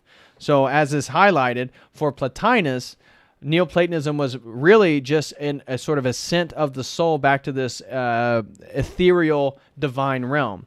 Now, Porphyry was his student, and Porphyry wrote down all his ideas in what's called the Enneads. Now we're going to get into the people who later develop what we call Neoplatonism. Porphyry, Iamblichus, and Proclus. These are three very important figures, okay? Born in Tyre, Porphyry, living between 232 and 305 AD, went to Athens in his early 20s to study under the philosopher Longinus. There he mastered literary, textual, and historical criticism and possibly became acquainted with Platonic and Pythagorean traditions. On learning of Plotinus's teachings around 236 or 263 AD, again, Plotinus, the fatherhead of this Neoplatonic project, Porphyry resolved to go to Rome and study under him. In his quote, in his Life of Plotinus, Porphyry describes his master's spiritual life as, quote, continuous turning in contemplation to his intellect, unquote. Plotinus kept his soul pure and ever strove toward the divine. Quote, he did everything to be delivered and escape the bitter wave of blood-drinking life here, unquote. A strict asceticism, little food, abstinence from flesh eating and from sexual relations all reflect a regimen of purification intended to remove oneself from the sensible world. However, this asceticism extended neither to outright world rejection nor to the withdrawal from human affairs. Plotinus actively concerned himself with his disciples and with the education of the children of high-ranking Romans entrusted to him. Porphyry's account also recorded that Platinian experience of union with God and ascending through the hierarchical levels of reality, the human soul passed through distinct stages of spiritual progress. It became conscious of itself and discovered its dependence on the divine intellect, which illuminates it and gives it the power of thought. The soul also realized that it ultimately emanated from the transcendent good, that is in turn superior to intellect. The soul thereby separates from the body, leaping up above the sensible world to apprehend the eternal in all things in the intelligible world. This process here reflects the ascent to the, quote, beautiful, described by Diotima in Plato's Symposium, whereas the intelligible world is the world of forms and ideas. Porphyry writes many works, including the Life of Pythagoras, the Life of Plotinus, an epistle to Enebo the Egyptian, which is a topic on theurgy, a commentary on the Harmonics of Ptolemy, and the abstinence from animal food, and the Homeric questions, and this launching points from the realm of the mind. Now, before I go further here, I can't help but notice again. You see this reluctance to eating meat. Another dimension that may differentiate us. Again, we as Orthodox Christians, we do fast during our the lead up to Pascha, our various feasts, our various fasts throughout the year. But monks, they sort of partake in a vegetarian, almost semi-vegan diet. But on average, we as Christians are not called to live these lifestyles where you don't eat animal product. And so you can't help but then see the vegans of our contemporary period, the vegans and the vegetarians, how they view themselves as so moral. And this idea, this concept, this practice of somehow you're more pure if you don't eat meat, right here in the ancient world. We see it right here, especially in Neoplatonism. He also wrote two works relating to Christianity. Against the Christians contained a critique of the historical accuracy of the book of Daniel and highlighted the inconsistencies of the gospel narratives. His commentary on the Chaldean Oracles noted that gods of the oracles spoke highly of Jesus as a spiritual teacher, but he considered it erroneous that Jesus' followers identified Jesus with the supreme principle. Porphyry also insisted on the value of purifying effect of theurgy and assisting the soul's release from the sensible world and ascent through the intermediaries to the intelligible world. This concept of mystical ascent is given expressive formulation in his letter to his wife Marcilla concerning the life and philosophy and the ascent to the gods. So, again, we see same patterns emerge over and over and over.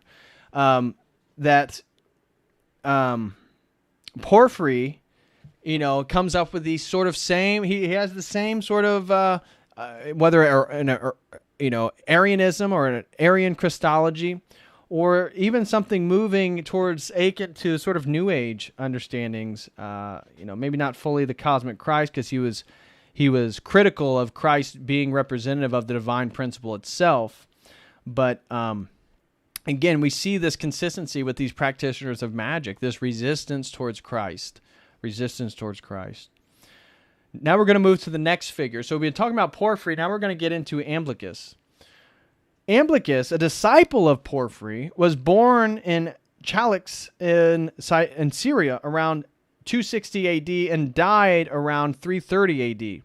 As a Neoplatonic philosopher, his reputation as a teacher and thinker was widespread, even earning the praise of Emperor Julian. Iamblichus went much further than Porphyry in asserting the claims of theurgy as a means of putting men in contact with the gods and constraining spirits. Iamblichus wrote the famous work on the mysteries of the Egyptians as a response to Porphyry's letter to Enebo. The philosophical defense of theurgy influenced the Christian theology of sacraments. Again, there's no footnote there. I'd like to see a citation there from somebody. So the book does not provide a footnote regarding that claim. Iamblichus subordinated philosophy to theurgy, claiming that the gods are responsive to us. Oracular inspiration was sought through the manipulation of symbolic objects and the use of occult linguistic formulas. Okay, so there's a lot going on in that sentence. Again, what I was talking about is this magical presupposition of the divinity of language itself, that it's a manipulation of the semiotic process. I may still do the stream on it, sort of inversions of God's energies and how that's what magic is.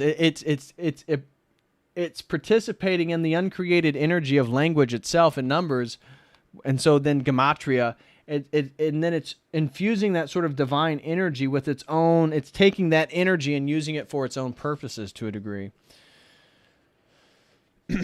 Okay. So oracular inspiration was sought through the manipulation of symbolic objects. So think of a sigil, think of a symbol, think of a logo, and the use of occult linguistic formulas, incantation, ritual language. In Iamblichus' account, the theurgist receiving divine inspiration behaves a manner suggestive of modern mediumship. Again, possession, descent of a spiritual form into medium, enlargement or floating of body, changes in voice. This process of divine possession is viewed as an ascent and reversion to a higher spiritual plane. Such divination unites humans with the gods and enables humans to share in the life of the gods and thereby attain to divinity. Now, obviously, what we'd be looking at here is a sort of demonic possession, giving credence to this idea of self-worship and man becoming equated with God. Now we're going to get into Proclus. Proclus, the third gentleman that we're going to mention. Now, Proclus, the last major pagan Neoplatonist teaching at Athens, also asserted the unitary principle of all things, which expressed itself in Henads, a primal unities within the first plane of beings. Proclus addressed the problem of how higher realities can be both transcendent and yet immanent at lower levels. He claimed that each form has a transcendent, unitary, or unparticipated aspect and an immanent or participated aspect. The one is thereby unparticipated unity, while the Henads are participated unity. As the influence of the gods reached down through all levels of creation, theology becomes for Proclus the study of the nature and power of the Henads, meaning all these different spheres. Remember we talked about this dot with concentric circles. Proclus's thought thereby anticipates the overlap between theology and natural philosophy and modern esotericism. Proclus was also strongly sympathetic to the ideas and practices of theurgy based on the magical sympathy among all things. The later Neoplatonist interest in theurgy indicates a shift from Plotinus's philosophical appraisal of the ensouled universe to acts of magical intervention based on a knowledge of its correspondences. The practical operation on the spiritual realities of a sympathetic universe clearly anticipate the concerns of Renaissance magic at the dawn of modern esotericism. Okay, so now we're going to move to a new section here, and we're going to be looking at the Chaldean Oracles.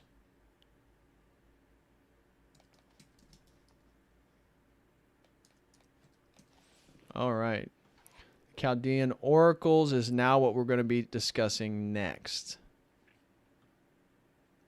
Okay. So the Chaldean, by the way, guys, if you just hopped on, smash that like. Always greatly appreciate it. And if you have a super chat, feel free to super chat using the Streamlabs link. Feel free, and I will get to all the super chats once we finish this chapter. The Chaldean Oracles. Theurgy means, quote, acting on the gods, unquote, through knowledge of the theory and practice of establishing contact with gods and spirits. Now, again, we as Orthodox Christians, can you do something to make God act? No, of course not. But even within our Orthodox Christian framework, can you do magic and force demons and spirits to act? Yes, you can.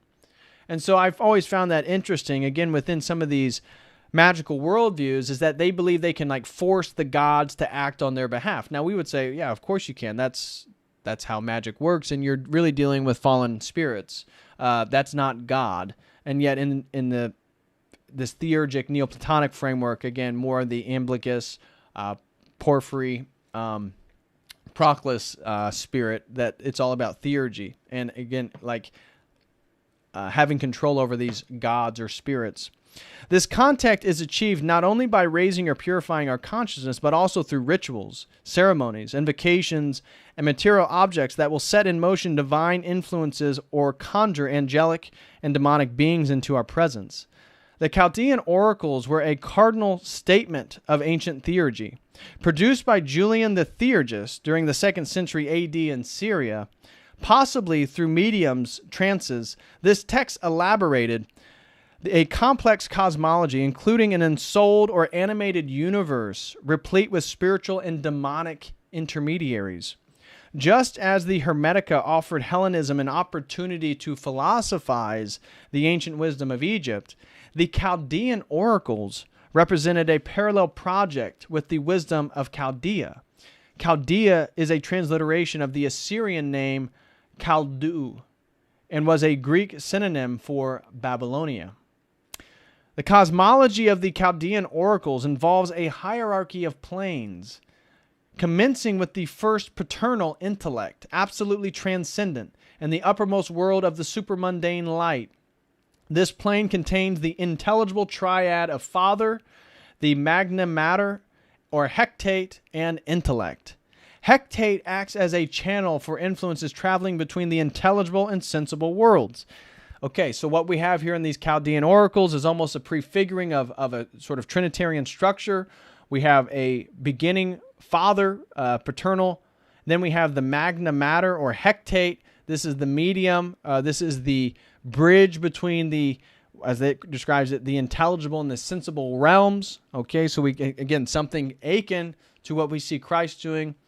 And then beneath the world of the intelligible triad, there are 3 successive descending, Empyrean, ethereal, and elemental worlds. So I'm only highlighting that. I'm not saying that this is the Trinity at all. Of course I'm not. I'm saying that we see these prefigurings. We see these in magic, these very subtle distortions and tweaks and misunderstandings, misrepresentations of something that's akin to our own Christian worldview. Okay.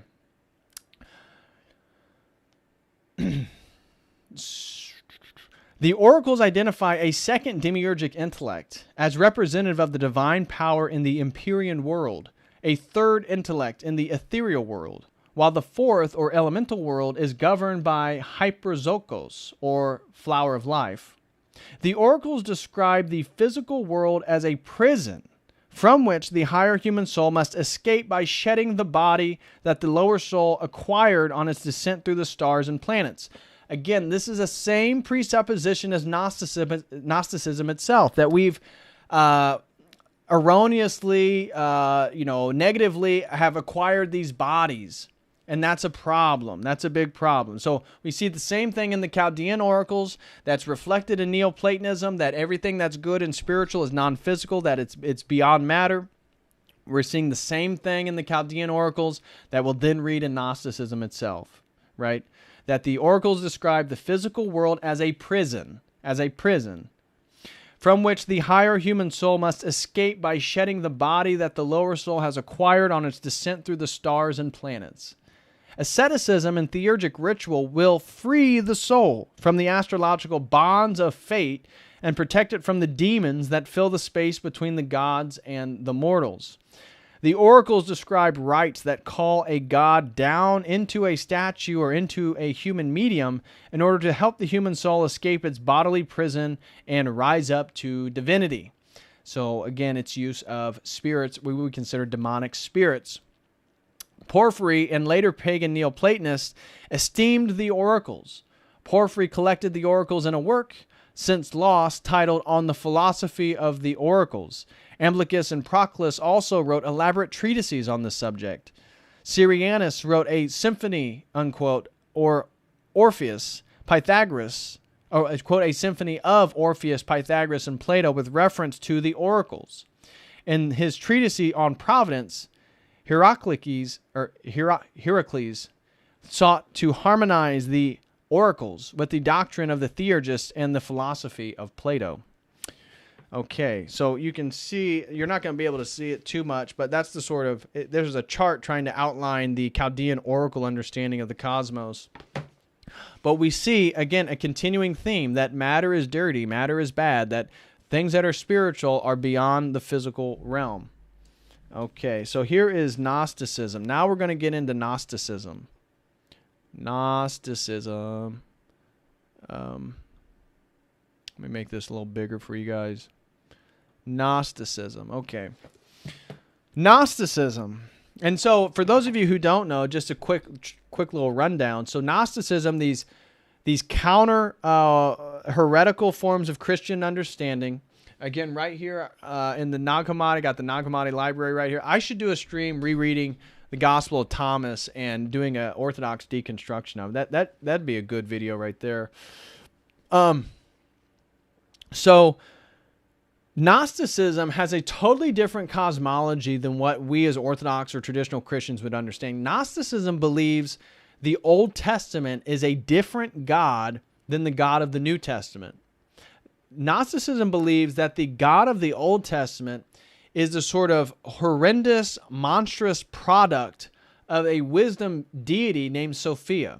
And that this goddess Sophia gave birth, this sort of bastardized monstrosity known as Yaldabaoth, Beelzebub, the demiurge, however you want to frame that, and that this creature created the physical world.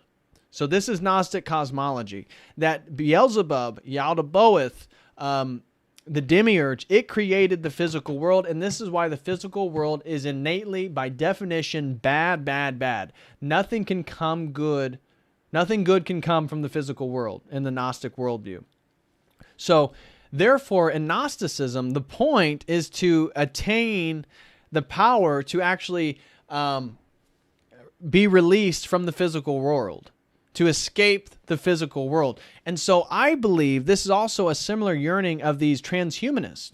These transhumanists, again, maybe not so, obviously they have a totally different worldview and cosmology, but they're trying to escape the sort of confines of the limitations of creation itself, like living forever. They want to live forever, immortality, all this different stuff. But Gnosticism, again, believed in that we are all a light, a pure light that comes from the realm of the pleroma. And that's what Christ was. That Yaldabaoth, the Old Testament, was this false deity. It was this false deity. And so Christ had to come from the light of pure realm back into this monstrous creation and tell us the truth, so then we can get back to the realm of the pure light, the pleroma. Okay, so Gnosticism, and that's why all these different gospels, there's 52 quote-unquote gospels about Jesus, roughly 52 gospels. Only 4 of those are in the Bible. So you can see the heretical tendencies regarding, or these things surrounding the early church were extensive, and they had a lot of sway, right? Again, it's a sort of a miracle we were able to get the Orthodox Church and Orthodox theology to the present day, let alone all the happenings within the Byzantine Empire and within Orthodoxy itself. It's crazy. It's mind-blowing, really. But anyways, now we're going to read about Gnosticism. As a major current of Christian thought in late antiquity, Gnosticism has some bearing on the ancient sources of esotericism. In the first place, Gnosticism is defined by its exaltation of a special spiritual gnosis, or knowledge of God and higher realities. So it's all about acquiring special gnosis. And this is why Jesus in the Nag Hammadi, he always has the special knowledge. He always has a special apostle, right? For the Gospel of Judas, Judas was the special apostle. Judas was reluctant. He didn't want to betray Christ. But again, if you knew the secret teachings, you'd know that Jesus actually asked him to do it. And because Judas was the closest disciple, that's why he went ahead and betrayed Christ. That's the Gospel of Judas. You also have the Gospel of Mary Magdalene, which insinuates that Mary Magdalene was actually the privileged special disciple among Christ, and that she had the esoteric knowledge. Within the Gnostic tradition, because it's all about the acquisition of gnosis, the acquisition of special knowledge, many of these Gospels then are always trying to identify which of the disciples had the special knowledge. And the most popular, I would say, is probably the Gospel of Thomas and a lot of the literature related to Thomas the Apostle. But we'll talk about that in another stream, another time. The many Gnostic sects, which appeared in the first 2 centuries of the Christian era, subscribed to a radical form of ontological dualism between good and evil. The Gnostic sects trace the origin of all things to a first principle, this pure, perfect, and supreme power of eternal, infinite, and absolute. This God is a hidden deity, unknown and unknowable. However, once the Godhead had manifested himself as God, he became an active principle. Gnostics saw subsequent creation as a series of cosmological emanations from the divine unity personified by various mythological figures known as aeons. In the various Gnostic systems, Christ was often identified as one of the aeons and regarded as a redeemer and an agent of God, but not wholly divine. I love this because in our Orthodox theology, what do we always say? That you have to have the Holy Spirit within you to emphatically say, Christ is King, that Jesus Christ is God, Jesus Christ is fully divine. And in previous streams, I was talking to you guys about that Orthodox theology in regards to how we characterize the spirit of the Antichrist, that the spirit of the Antichrist will always deny the divinity of Christ. So again, not surprising, we see this again within Gnosticism itself. The combined series of aeons was known as the pleroma, the fullness, signifying the complex metaphysical structure of the cosmos beyond space-time. Beneath this metaphysical order lay the hysteremi, the world of deficiency, which represented the fallen world of matter. This universe of ours, the Gnostics held, is produced not by God, but by an inferior being known as the demiurge, or by an evil being. Gnostic cosmology always contrasts with these worlds. One is the eternal world of God and the heavenly hierarchy of the pleroma, which includes a variety of angelic beings such as archangels, cherubim, seraphim, amens, voices, virtues, guardians, and splendors, variously grouped into principalities, powers, thrones, dominions, and authorities. This is the world of reality and perfection, the noumenal world of things. The other world of illusion and imperfection, a phenomenal world of time and change. Here man is trapped, separated from the real God by the demiurge and its defective creation. That's what I was talking about, how it understands matter in this world. However, gnosis, secret knowledge, can restore man to his divine birthright. The possession of gnosis enables the orphaned human soul to climb the heavenly hierarchy by an ascent through the angelic aeons, while overcoming the hostile opposition of a matching hierarchy of evil archons. The numerous Gnostic doctrines present many variations on these basic themes. Notable members of the heavenly hierarchy include Sophia, a female aeon of major importance in Gnosticism, a Satanel, a former chief of the angelic host who later became the demiurge or creator of the material world known as Satan. In some accounts, he was the elder brother of Juzel, the heavenly Jesus. The idea of a fall is intrinsic to Gnostic doctrine, typically presented as a relegation of an aeon to lower planes.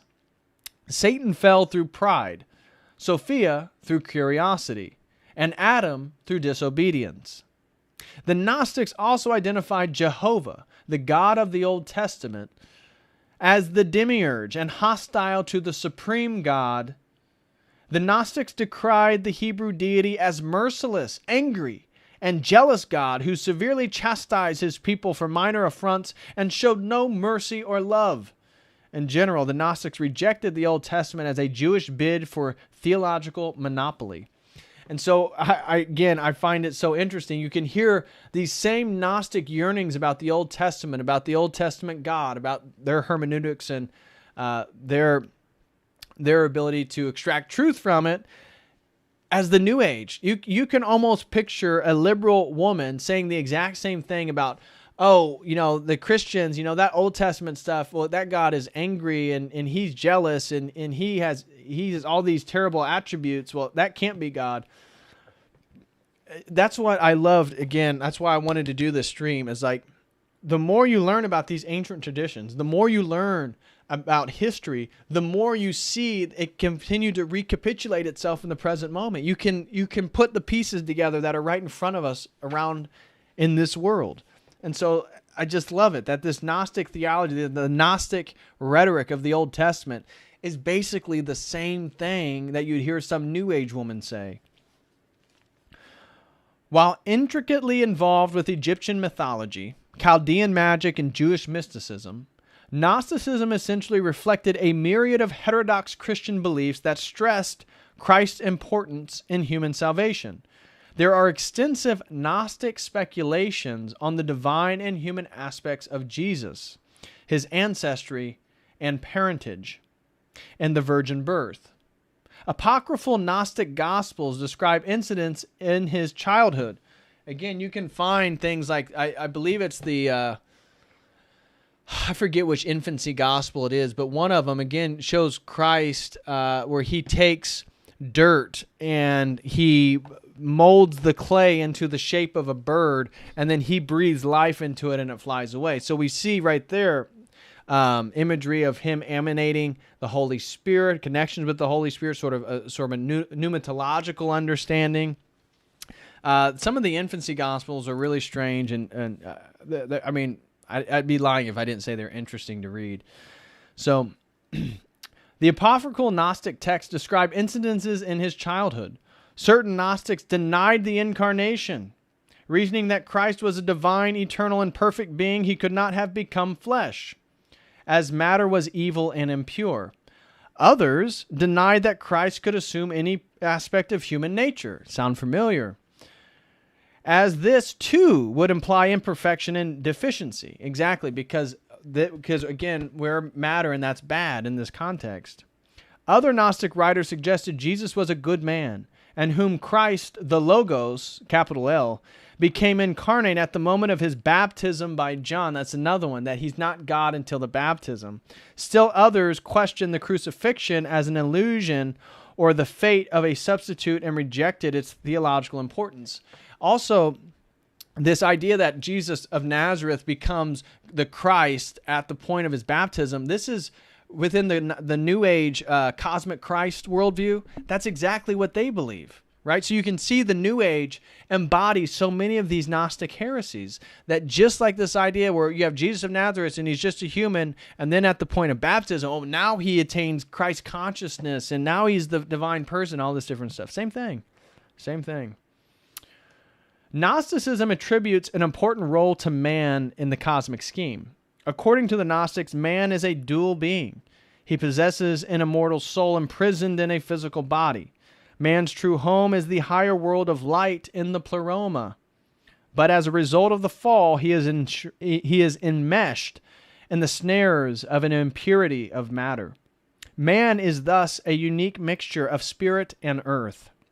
In this respect, the spiritual special knowledge of Gnosis is primarily concerned with redemption and the deliverance of man's pure, exiled soul with the evil material world. Gnosis is thus an ontological passport to the human soul through the boundary between the two worlds and thence back to the Godhead. Hermeticism, Neoplatonism, and Gnosticism have many of the same elements, and their schools and texts exercise a mutual influence on one another. Both Hermeticism and Neoplatonism emphasize continuity and correspondences between the hierarchical planes of being, the macrocosm and the microcosm, which reach down to the individual human soul. The soul is enjoined to become aware of its higher patrimony in the higher order, to cast off the dross of sensual restraint, and to apprehend the intelligible world. For this purpose, intermediary spirits offer a ladder of descent and reascent between the higher spiritual world and the lower earthly world. Hermeticism and Christianity also share a high regard for humanity's place in the cosmos and its development. Both regard incarnation of the soul as important, as humanity has talents and gifts to use in the development and transmutation of the created world in accordance with the higher world of the macrocosm. Gnosticism's elaborate cosmologies, replete with aeons and archons, demonstrate a hierarchy of intermediaries typical of Oriental religious mythology. These are also conceived as a ladder of spiritual descent into matter and a means of redemption for the soul.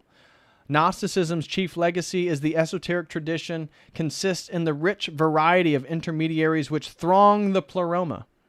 However, Gnosticism differs from both Hermeticism and Neoplatonism in its strong ontological dualism, which it resembles what we would call Manichaeanism. Manichaeanism, the tradition developed by Mani, again, another extremely dualistic worldview. While the former are generally optimistic concerning creation, Gnosticism is pessimistic and world-rejecting.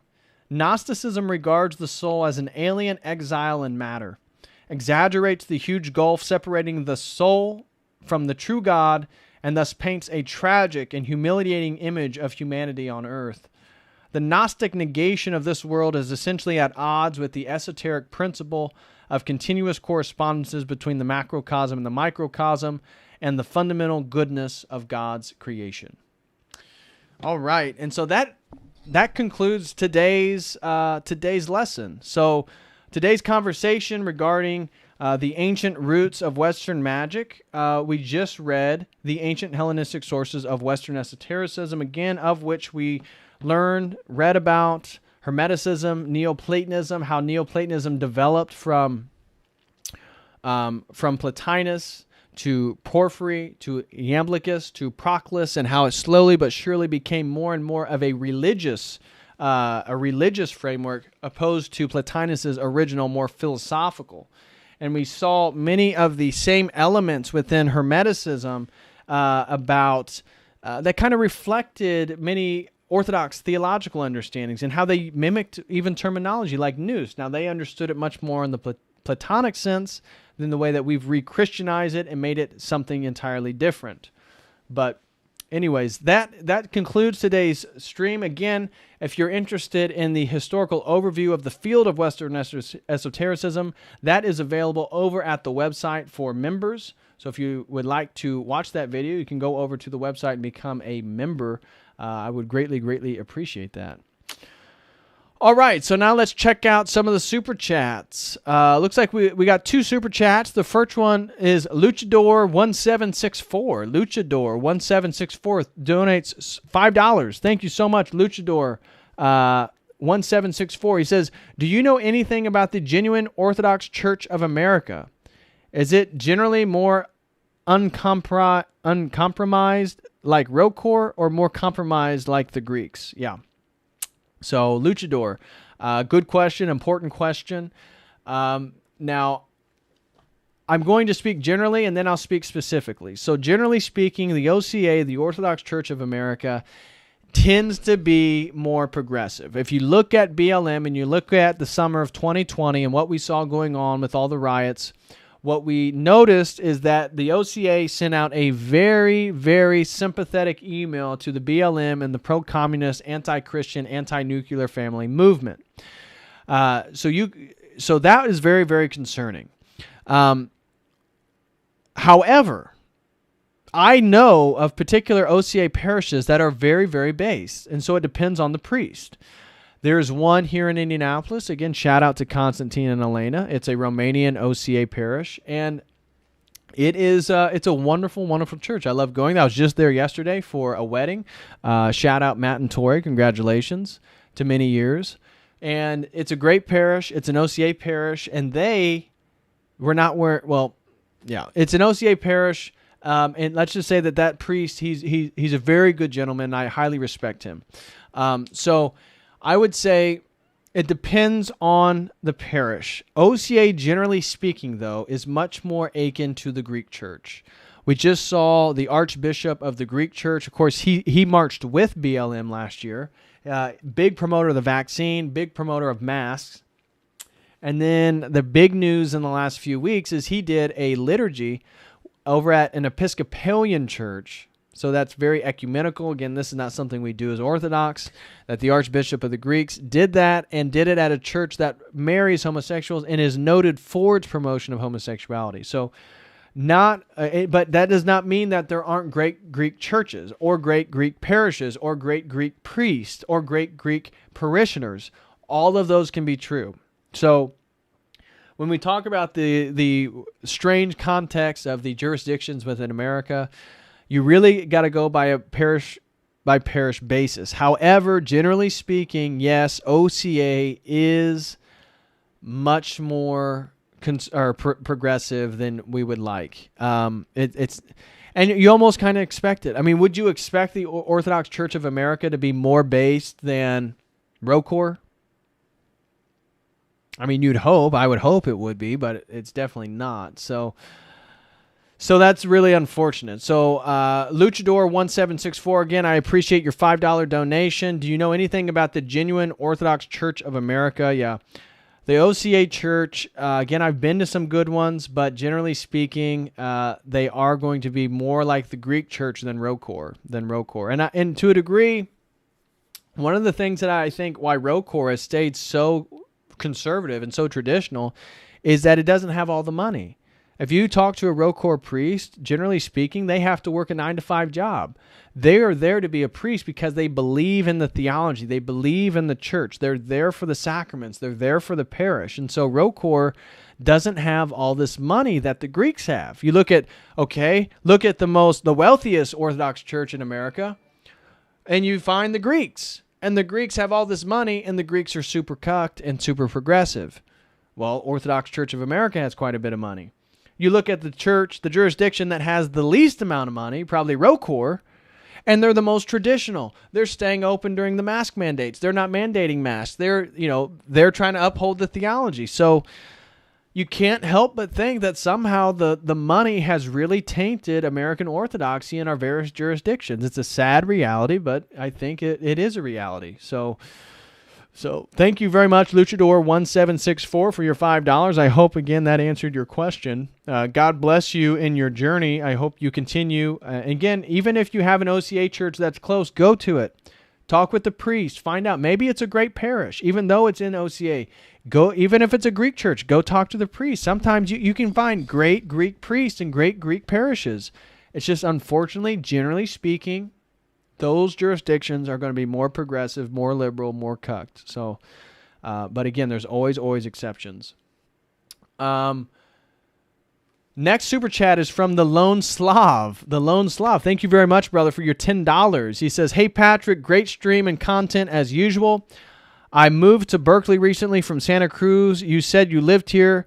Could you recommend a parish? Thank you and God bless." The Lone Slav, boy, oh boy, man, you definitely need prayers if you're in Berkeley right now. I saw that Oakland just defunded their police by like another $14 million or something. So God bless you, brother. You're on the East Bay, and over in the East Bay, I think crime in the Oakland area has gone up 314% was the article that I saw. So crime's going up 314%, and the city council just defunded the police by another like $14 million. So stay safe, brother. Stay safe. In regards to parishes, so when I was living over in the East Bay, I was up in the Berkeley Hills. So I was up there in Glendale, and I would go to the OCA, the Russian OCA parish there in Berkeley. That's just kind of on the other side of campus. I had a great time there. In fact, I have a funny story. With the first time I went to that OCA parish, my friend he's getting his PhD in theology, and he's Orthodox, he's Serbian. He had already told the priest that I was coming. I wasn't totally aware of that. So I told my buddy, hey, I'm going to go to the OCA parish, because I go with him, or was going with him once in a while, to Holy Virgin over in San Francisco, which I would highly recommend. The Lone Slav, if you have a chance, go to Holy Virgin Cathedral over in San Francisco. It's a must-see church. It's an incredible cathedral. It's incredibly beautiful. It's breathtaking. However, this one time I went to the OCA Russian parish over in Berkeley, again on the other side of campus. That's where I would recommend you go. But again, go different places, see what you like. But I went into this Russian OCA church, and the priest, he walked up to me and he said, "Oh, you must be Patrick." I was stunned. One, because he called me Patrick. Most people call me David because of my name, David Patrick Harry. So the way most people know me, they call me David.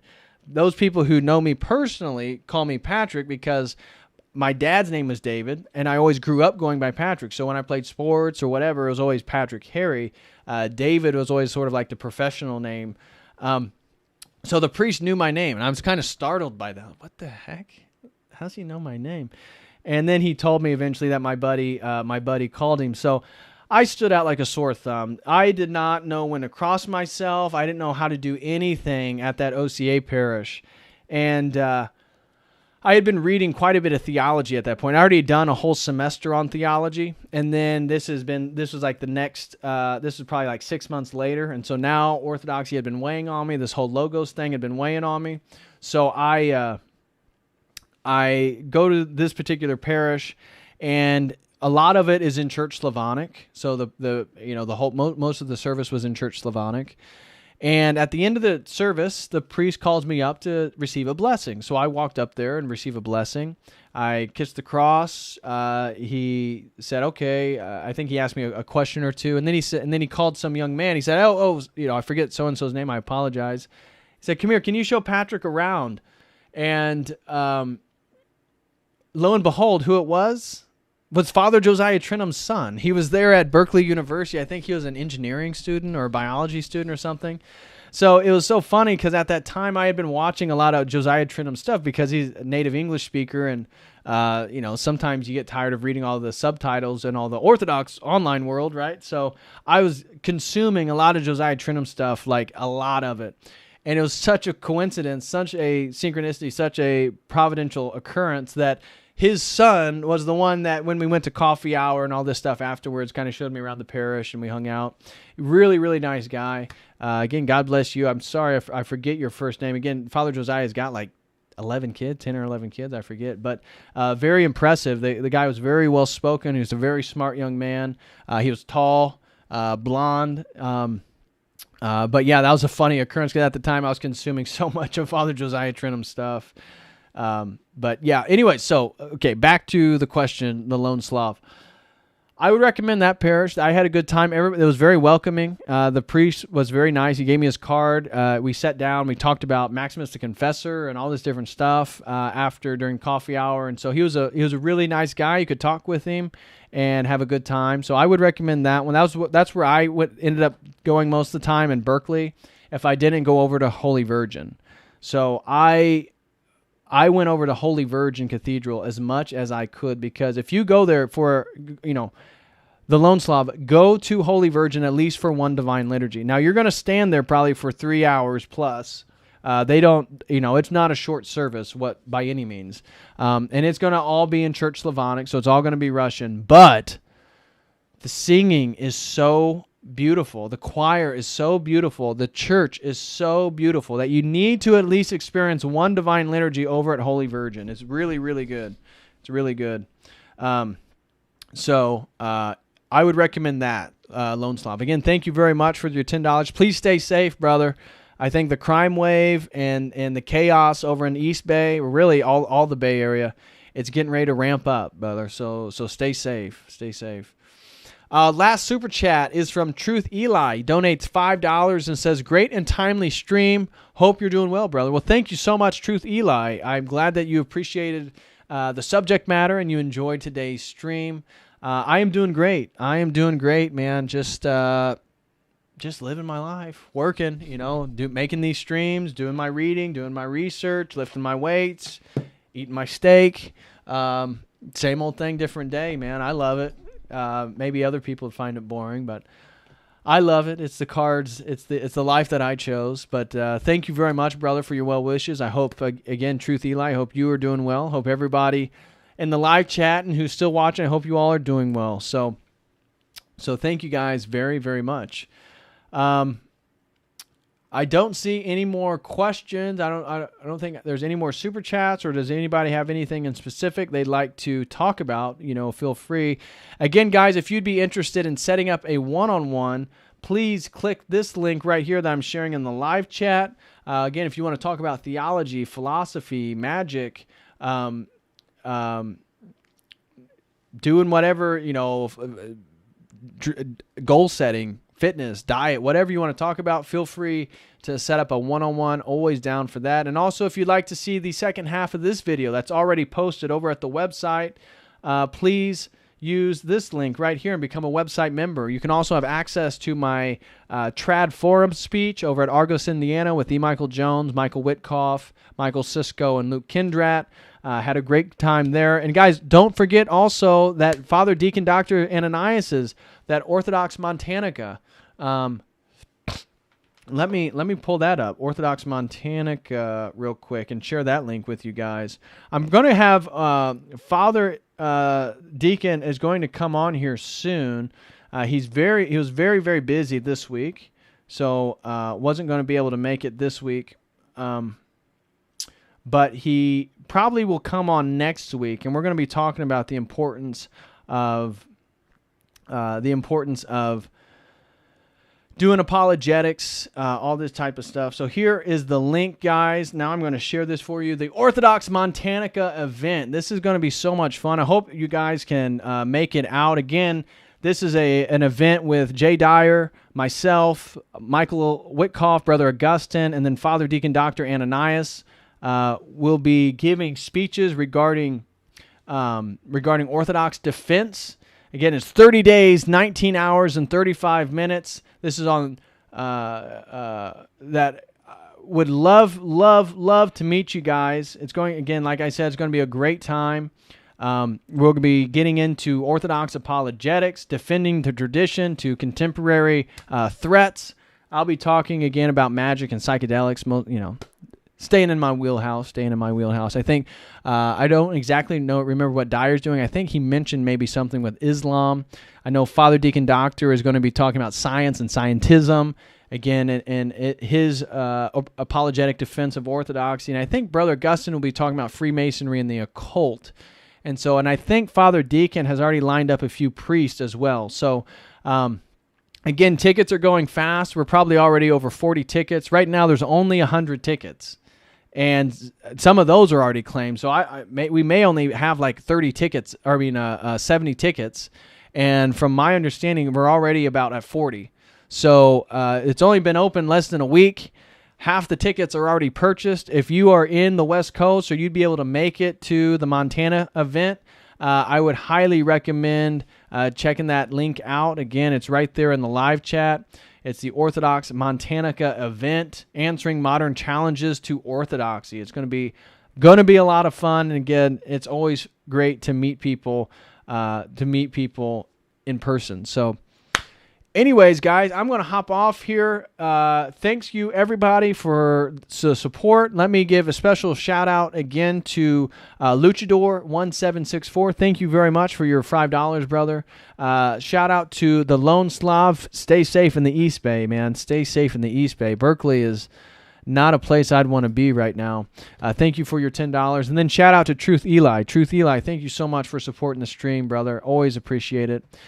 And I'm going to hop out of here. Don't forget to become a website member if you'd like to watch the second half of this stream, or if you would like to set up a one-on-one session, you can do that using the link that I am posting in the chat right now. So anyways, y'all have a wonderful, wonderful day. Please smash that like, and I will see you guys in the next stream, which will be Wednesday.